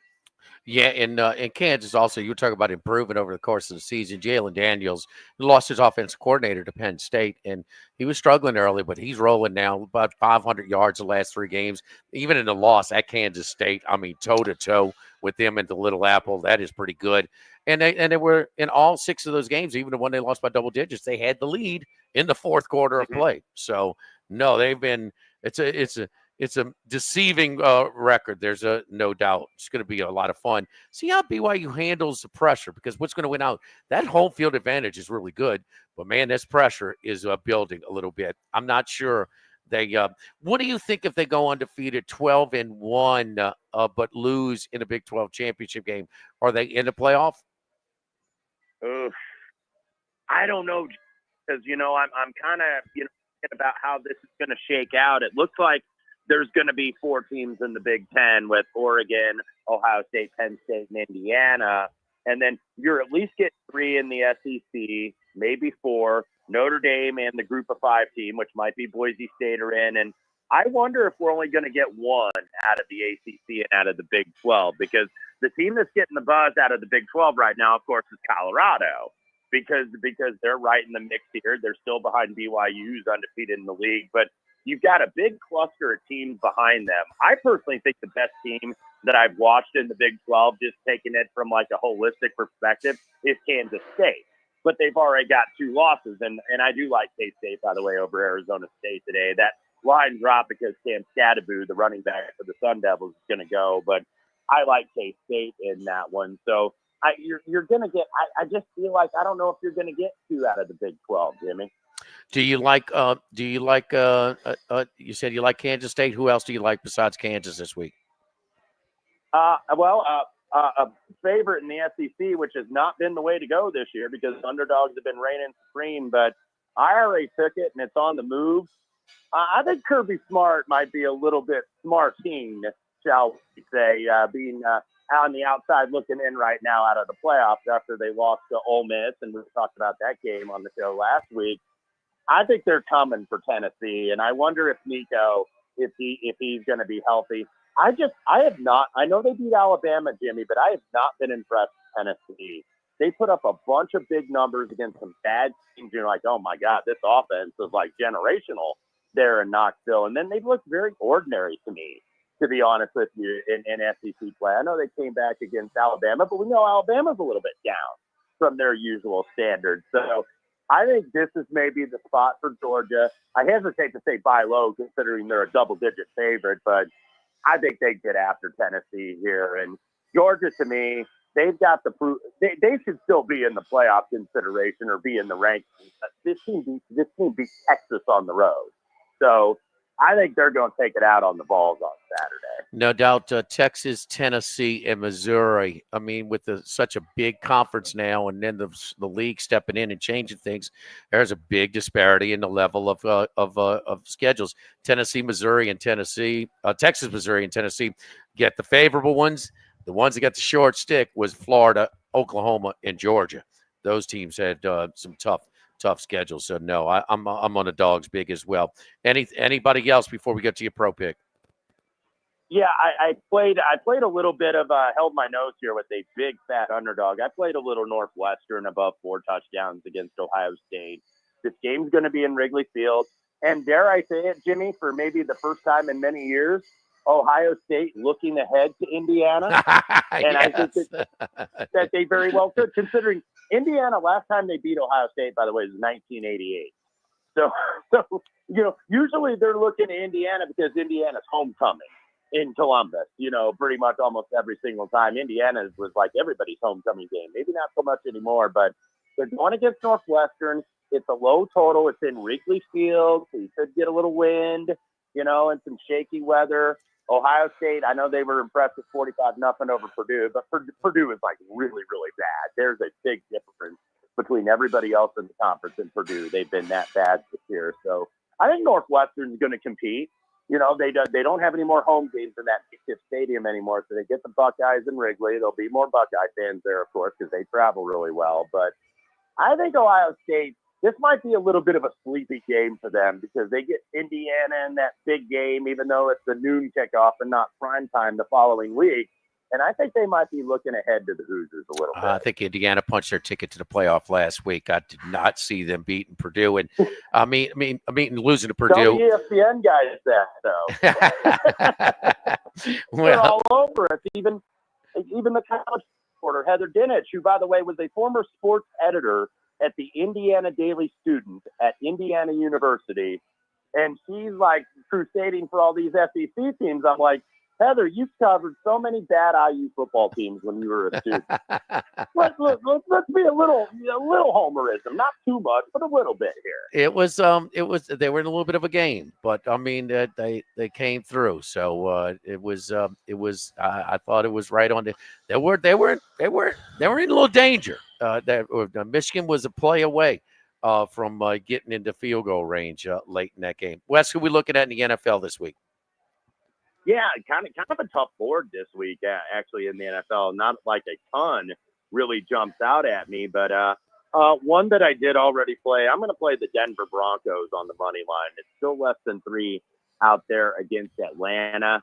We kind of saw Atlanta last week. Their luck ran out, even though they were the better team in the second half against New Orleans. New Orleans had a really good first half and then just couldn't get anything going in the second half, but we're able to hang on for the interim coach for him to get his first victory. One thing about Atlanta that I don't like, Jimmy, is that they don't get a lot of pressure. They're 29th in pressure rate this season, so you will have time as a quarterback to really operate against these guys. And plus, Denver on defense, very good coverage. We saw what they did to the Chiefs. They probably should have won that game in Arrowhead. they also get some pressure here, and they like to blitz, and that's going to be tough for Kirk Cousins, who really just does not have that mobility anymore, of course, coming off the Achilles. So I like the Denver Broncos. I think that they're going to get the win outright at home, and not going to be crying in their beer too much, even though they should have beaten Kansas City last week. All right. Follow Wes on Twitter at Wes Reynolds 1. So I just had to mention this. That 88 Indiana team beat Ohio State 41-7. Okay, so one of the last times Ohio State's had a losing record. They only had one losing record since '88. That was the Fickle year where he had to take over. Who was for coaching Tressel. that team? John Bruce? Cooper. John Cooper. I think it was John Cooper, actually, because Indiana actually beat him back-to-back years. The last time they won in Columbus was actually 1987. And the reason I remember it is because LSU played them 2 weeks before that, okay? And LSU blew a 2-touchdown lead at the shoe in the second half, and Ohio State beat them. And LSU lost to Miami that year by 41 points. They lost to Miami and a bad Ohio State team and won the SEC in 1988. One of the more unusual years at LSU. Yeah, LSU's top 10 when they lost that lead in Columbus. They were. They were number 7. Look headline. It was Ohio State is 9.5 over Indiana, so down to single digits next week in Columbus. Good luck, Wes. We'll talk to you next week. Thank you, buddy. You bet, guys. Thanks for having me. All right, don't forget our friends over at Supreme Rice and SupremeRice.com. You trying to get that restaurant quality to your boiled rice at home? You just can't seem to do it? I got it for you. Got to get the Parboil rice. Parboil rice is available. It's in one of our newest line of products, available at wherever you find Supreme Rice, just about all Baton Rouge area grocery stores. So Supreme Rice, Louisiana rice, grown, milled, processed in Crowley, Louisiana since 1936. So from the field to the mill to the table, we're right here in Louisiana for many, many generations, and looking for the future, for future generations of Louisiana rice farmers. The Climate Smart program ensures that there'll be future generations. They're promoting methane emissions reductions, and water conservation. The Climate Smart program, you can see it on the packaging for Supreme Rice. For more information and great recipes, SupremeRice.com. Live at Modesto, live at lunch, 104.5 ESPN Baton Rouge. Live at lunch. Well, if you're looking for gifts, Dad's the hardest guy to buy for. We're getting closer to Christmas right now. Big savings at ThibodeauStore.com, and you can go straight to the website, have it delivered right to you. Cajun Cooking, specialty cookware, shipped right to your door. Cuisinart, Chef's classic stainless steel cookware sets among the things on special right now. There's huge savings all month long, and a lot of these specials are online only. Your rolling toolboxes there, some of your outdoor power equipment, cordless power tools, tool storage, and outdoor cooking. All of these things available at ThibodeauStore.com. With the delivery right to you, this can't be any easier. Of course, lots of fishing supplies down at the Thibodeau store, 900 St. Patrick Highway in Thibodaux. So for the do-it-yourselfers, you're always going to be able to get advice at the Thibodeau store. Don't leave it to a YouTube video. If you're going to be able to save some money and save some time, why wouldn't you talk to the experts? It's the difference between them and the big box stores. So if you're putting in a small light, you're pouring a little small piece of concrete, or you're doing some painting, let them help you out there, match the paint for you exactly. Let them help you out on any of those projects. 900 St. Patrick Highway in Thibodaux. The Thibodaux store, and online, it's ThibodeauStore.com. This is Charles Hanagriff for Supreme Rice. We always ask you to support our Louisiana farmers. Well, Supreme Rice has a long history of working with those Louisiana farmers in developing and maintaining sustainable farming practices. And now their Climate Smart program supports farming practices that reduce methane emissions and support water conservation, positively impacting the longevity of rice farming for future generations. So the next time you shop for rice, make it Supreme Rice. For more information and great recipes, go to SupremeRice.com and look for the Climate Smart logo on Supreme Rice bags coming soon. O'Reilly. Check engine light on? Take the guesswork out of your check engine light with O'Reilly Veriscan. It's free and provides a report with solutions based on over 650 million vehicle scans verified by ASE certified master technicians. And if you need help, we can recommend a shop for you. Ask for O'Reilly Veriscan today. O'Reilly Auto Parts. Progressive knows finding your new home was a dream come true. You wanted a walk-up with central air and a skylight, and you found it. Now, every Friday night, you get to fall asleep to the sound of your downstairs neighbors' dance parties. Progressive can't save you from your noisy neighbors, but we can save you money when you bundle your home and auto with us. Get a quote at Progressive.com. Progressive Casualty Insurance Company affiliates and other insurers not available in all states. The new location of Los Reyes Mexican Grill at Wesley across from Mike Anderson's. Man, the place looks great. Lots of indoor and outdoor seating options with plenty of big TVs to watch all your favorite games. All of the traditional Mexican cuisine with a great happy hour, 2:30 to 6:30, 7 days a week. Plus, $5 margaritas all day, all night on Wednesdays. Great spot to bring the baseball team in between games, just 5 minutes north of Traction and 5 minutes south of LSU. Los Reyes Mexican Grill, 1072 West Lee, near Nicholson. 104.5 ESPN Baton Rouge and Citizens Bank and Trust are bringing you the ultimate holiday gift with our Home for the Holiday sweepstakes. Imagine 2025 with your rent or mortgage covered up to $18,000. We're here to make your holidays a whole lot brighter. Just sign up at 1045ESPN.com and you could be living stress-free next year. Home for the Holidays is presented by Citizens Bank and Trust. The winner will be notified on December 20th. Sign up now at 1045ESPN.com. Looking for a driving experience that goes beyond the ordinary? At Genesis of Baton Rouge, luxury is more than just a word. It's a promise. From cutting-edge technology to premium craftsmanship, Genesis vehicles are designed for those who demand excellence. At Genesis of Baton Rouge, your journey starts with a personalized buying experience. Let us introduce you to the future of driving. Visit Genesis of Baton Rouge today on Airline across from Woman's Hospital or at genesisofbatonrouge.com.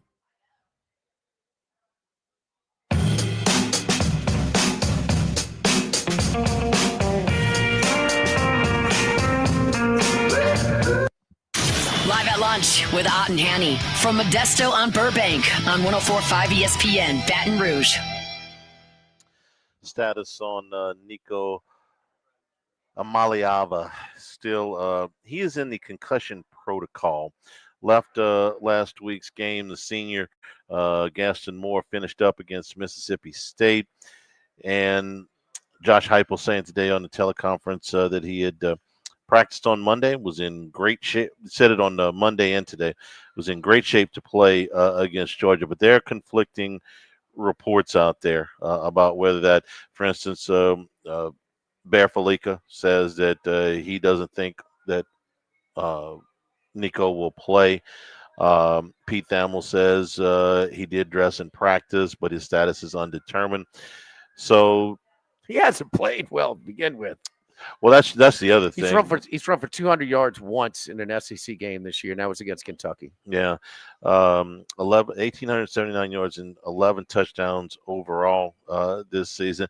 I kind of agree with Wes. I think that Tennessee could be going into a buzzsaw here at Georgia. You know, we talk about catching teams at the right time. You can catch them at the wrong time, too. No, you catch them at a great time, but is Georgia capable of just annihilating somebody? Tennessee's defensive front is going to be there. Georgia, I love the under.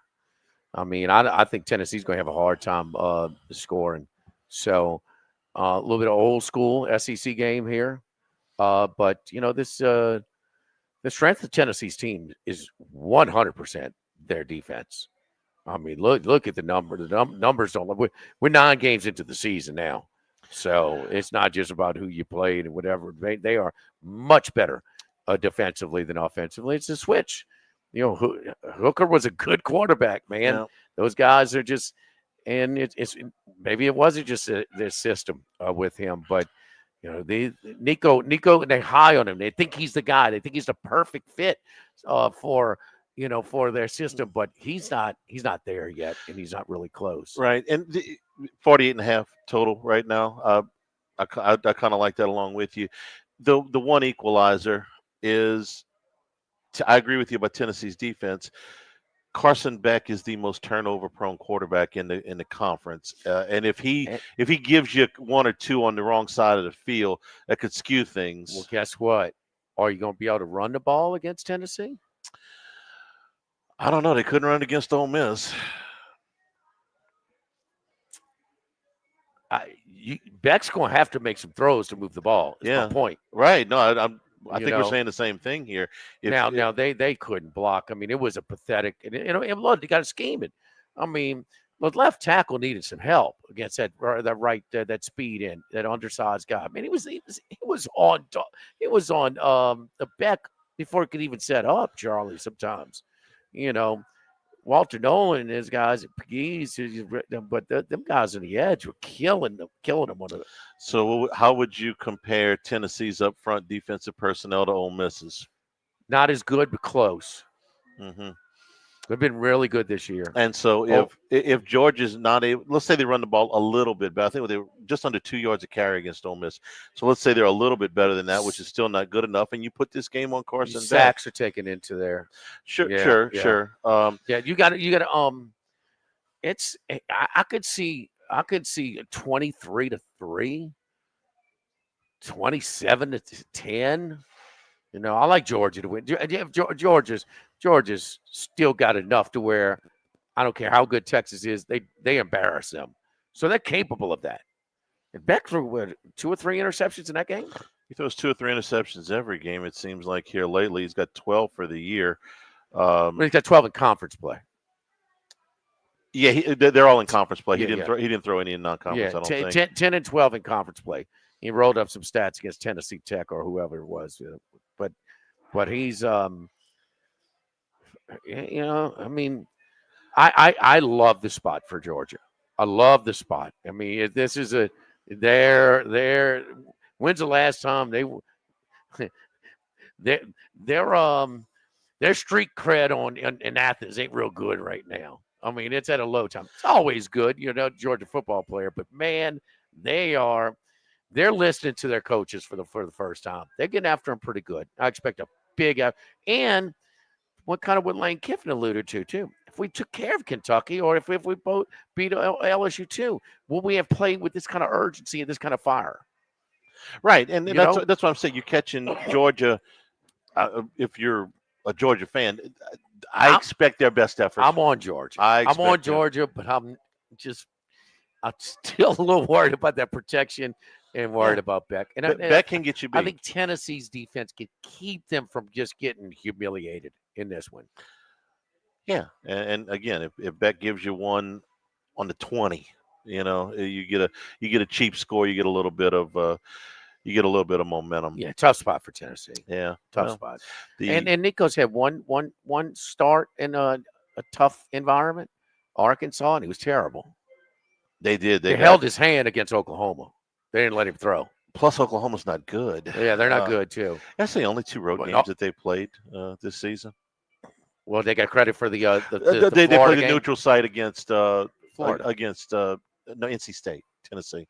I'm talking about Tennessee. That's the only 2 road games they played this season were Oklahoma and they got another Arkansas. one conference game at home. Yeah, Vandy. Mississippi State. No, they played that one already. Right. The 2 SEC games they have left are both on the road. This one and they're at Vandy. Oh, okay. So they've only been on the road twice, and then they had the neutral site game in Charlotte against NC State, where I think the stadium was about 2/3 orange. No, it was 50-50. They split the tickets. It was 50-50. I thought Tennessee outdrew them that day. In NC State? At the game in Charlotte? No, it was 50-50. Okay. It was we did extensive research on that. Yeah. No, it was listed some places as an NC State home game. That's why we were making sure it was 50-50. So he's had 2 hostile environments, Oklahoma and Arkansas. And was it really hostile in Oklahoma? Well, it wasn't. Oklahoma didn't give them a whole lot to. Their offense didn't score until the fourth quarter. This is a tougher place to play than Fayetteville. Just a touch, and we don't even know if he's going to play. I mean, if you're in the concussion protocol on Wednesday, do you really expect him to play? I don't. I don't, and I don't fear him anyway. And I don't blame Heupel for keeping the facade up, but I don't think he's going to play. I don't think he's going to play either, Charlie. So, but if he does, I'm not worried. He'll be listed as questionable tonight when the report comes out, because that's what you do. You can watch. You can sit. He could come out dressed out, sure, and warm up, right, and not play. It's where we are. Probably what will happen, actually. I mean, that's kind of the chalk. It is. It is a joke, man. It is a joke. Don't forget our friends at Total Diamond Performance. Total Diamond Performance, their fall high school baseball program. So they're right in the middle of the skills program, right in the middle of the second session. They have 3 different sessions. This session goes till November 22nd. But the last session, this will be ideal time right before you get right into the real preparation time and right around the corner from the holiday season and from your tournament season, November 25th to December 20th. Contact Nick Schneider, Nick at tdpbaseball.com. So a 4-week session over the course of November 25th to December 20th. And it offers skill acquisition training, throwing, hitting, defense, paired with strength and agility training, placed in small groups to optimize quality of instruction and maximize repetitions. Total Diamond Performance High School Fall Baseball Program. Last session, November 25th to December 20th. Live at Modesto. Live at lunch. 104.5 ESPN Baton Rouge. Live at lunch. Stabs Prime Steak and Seafood? Stabs Prime Steak and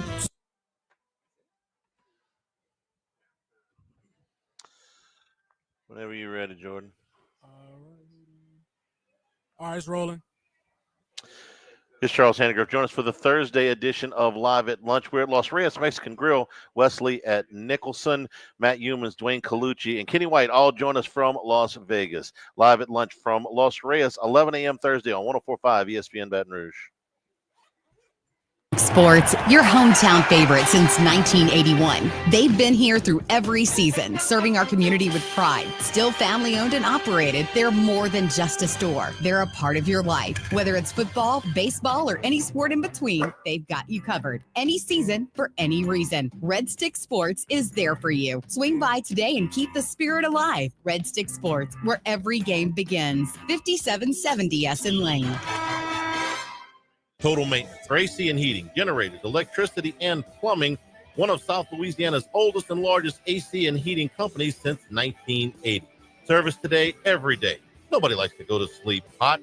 With a full staff in both Baton Rouge and New Orleans, Total Maintenance is an authorized dealer for Carrier, American Standard, Daikin, and Rheem AC units, and Generac and Cummings generators. In Baton Rouge, call 480-1000. In New Orleans, 841-3300. Total Maintenance, your authorized AC dealer. Hey, Tiger fans, this is Ben McDonald with First South Farm Credit. When you're buying or refinancing land, it's important to go with a lender who has experience in financing rural land. That's why I went with First South when I bought my property. And with flexible terms up to 30 years and competitive rates, they can build a loan package that's right for you. Visit them online at firstsouthland.com or stop by one of their branches. Have a cup of coffee and find out why First South is your first call for financing land. firstsouthland.com.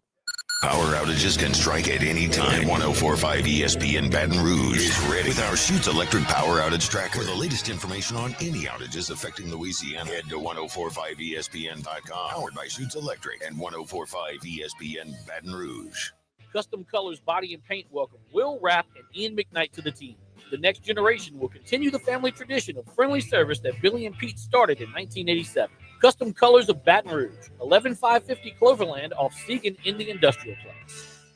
Get Moss Max and Less Tex during happy hour at Modesto. Join us Tuesday through Friday, 2 to 6 p.m. for $10 20-ounce margaritas and Dip Trio with $5 drink specials and $6 seasonal cocktails. Eat Modesto, 3930 Burbank Drive. Pizza that's true to its hand-tossed wood-fried tradition. Roca Pizzeria is heating up its new half-off happy hour, Monday through Fridays, 3 to 6 p.m. Come enjoy 50% off margarita, pepperoni, 4 cheese, craft cocktails, wine by the glass, and draft beer. Roca Pizzeria, 3897 Government. Do you have hot concrete around your pool, harsh concrete that hurts to walk on, or grease stains in your garage? We Do Concrete Coatings Louisiana can handle it all. We work with you to not only get what you need, but what you want.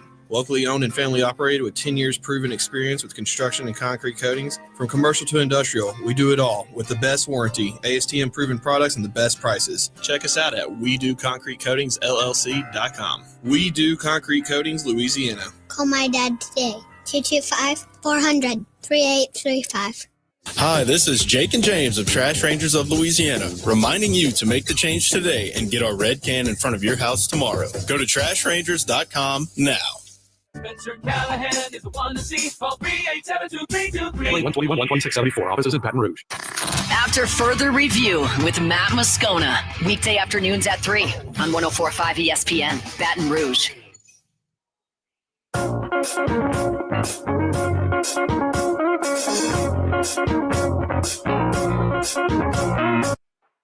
Live at lunch with Ott and Hanny from Modesto on Burbank on 104.5 ESPN, Baton Rouge. National Signing Day, the early signing period for everything but football today. Jay Johnson and the LSU baseball team, #1 recruiting class in the country.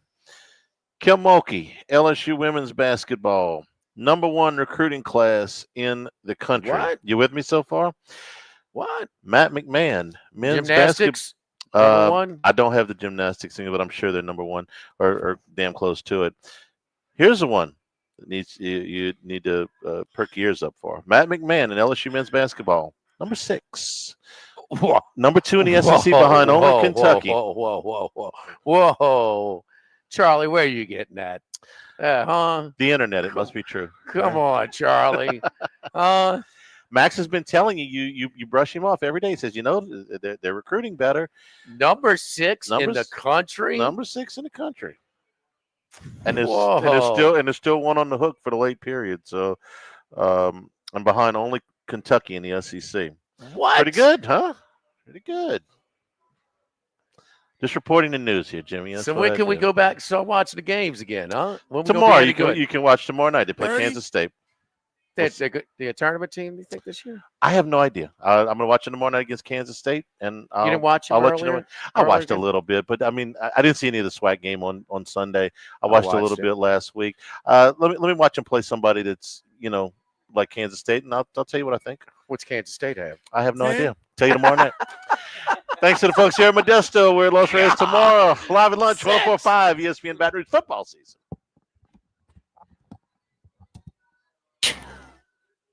Congratulations are in order for one. All right, you guys have a good one. Thanks, Joe.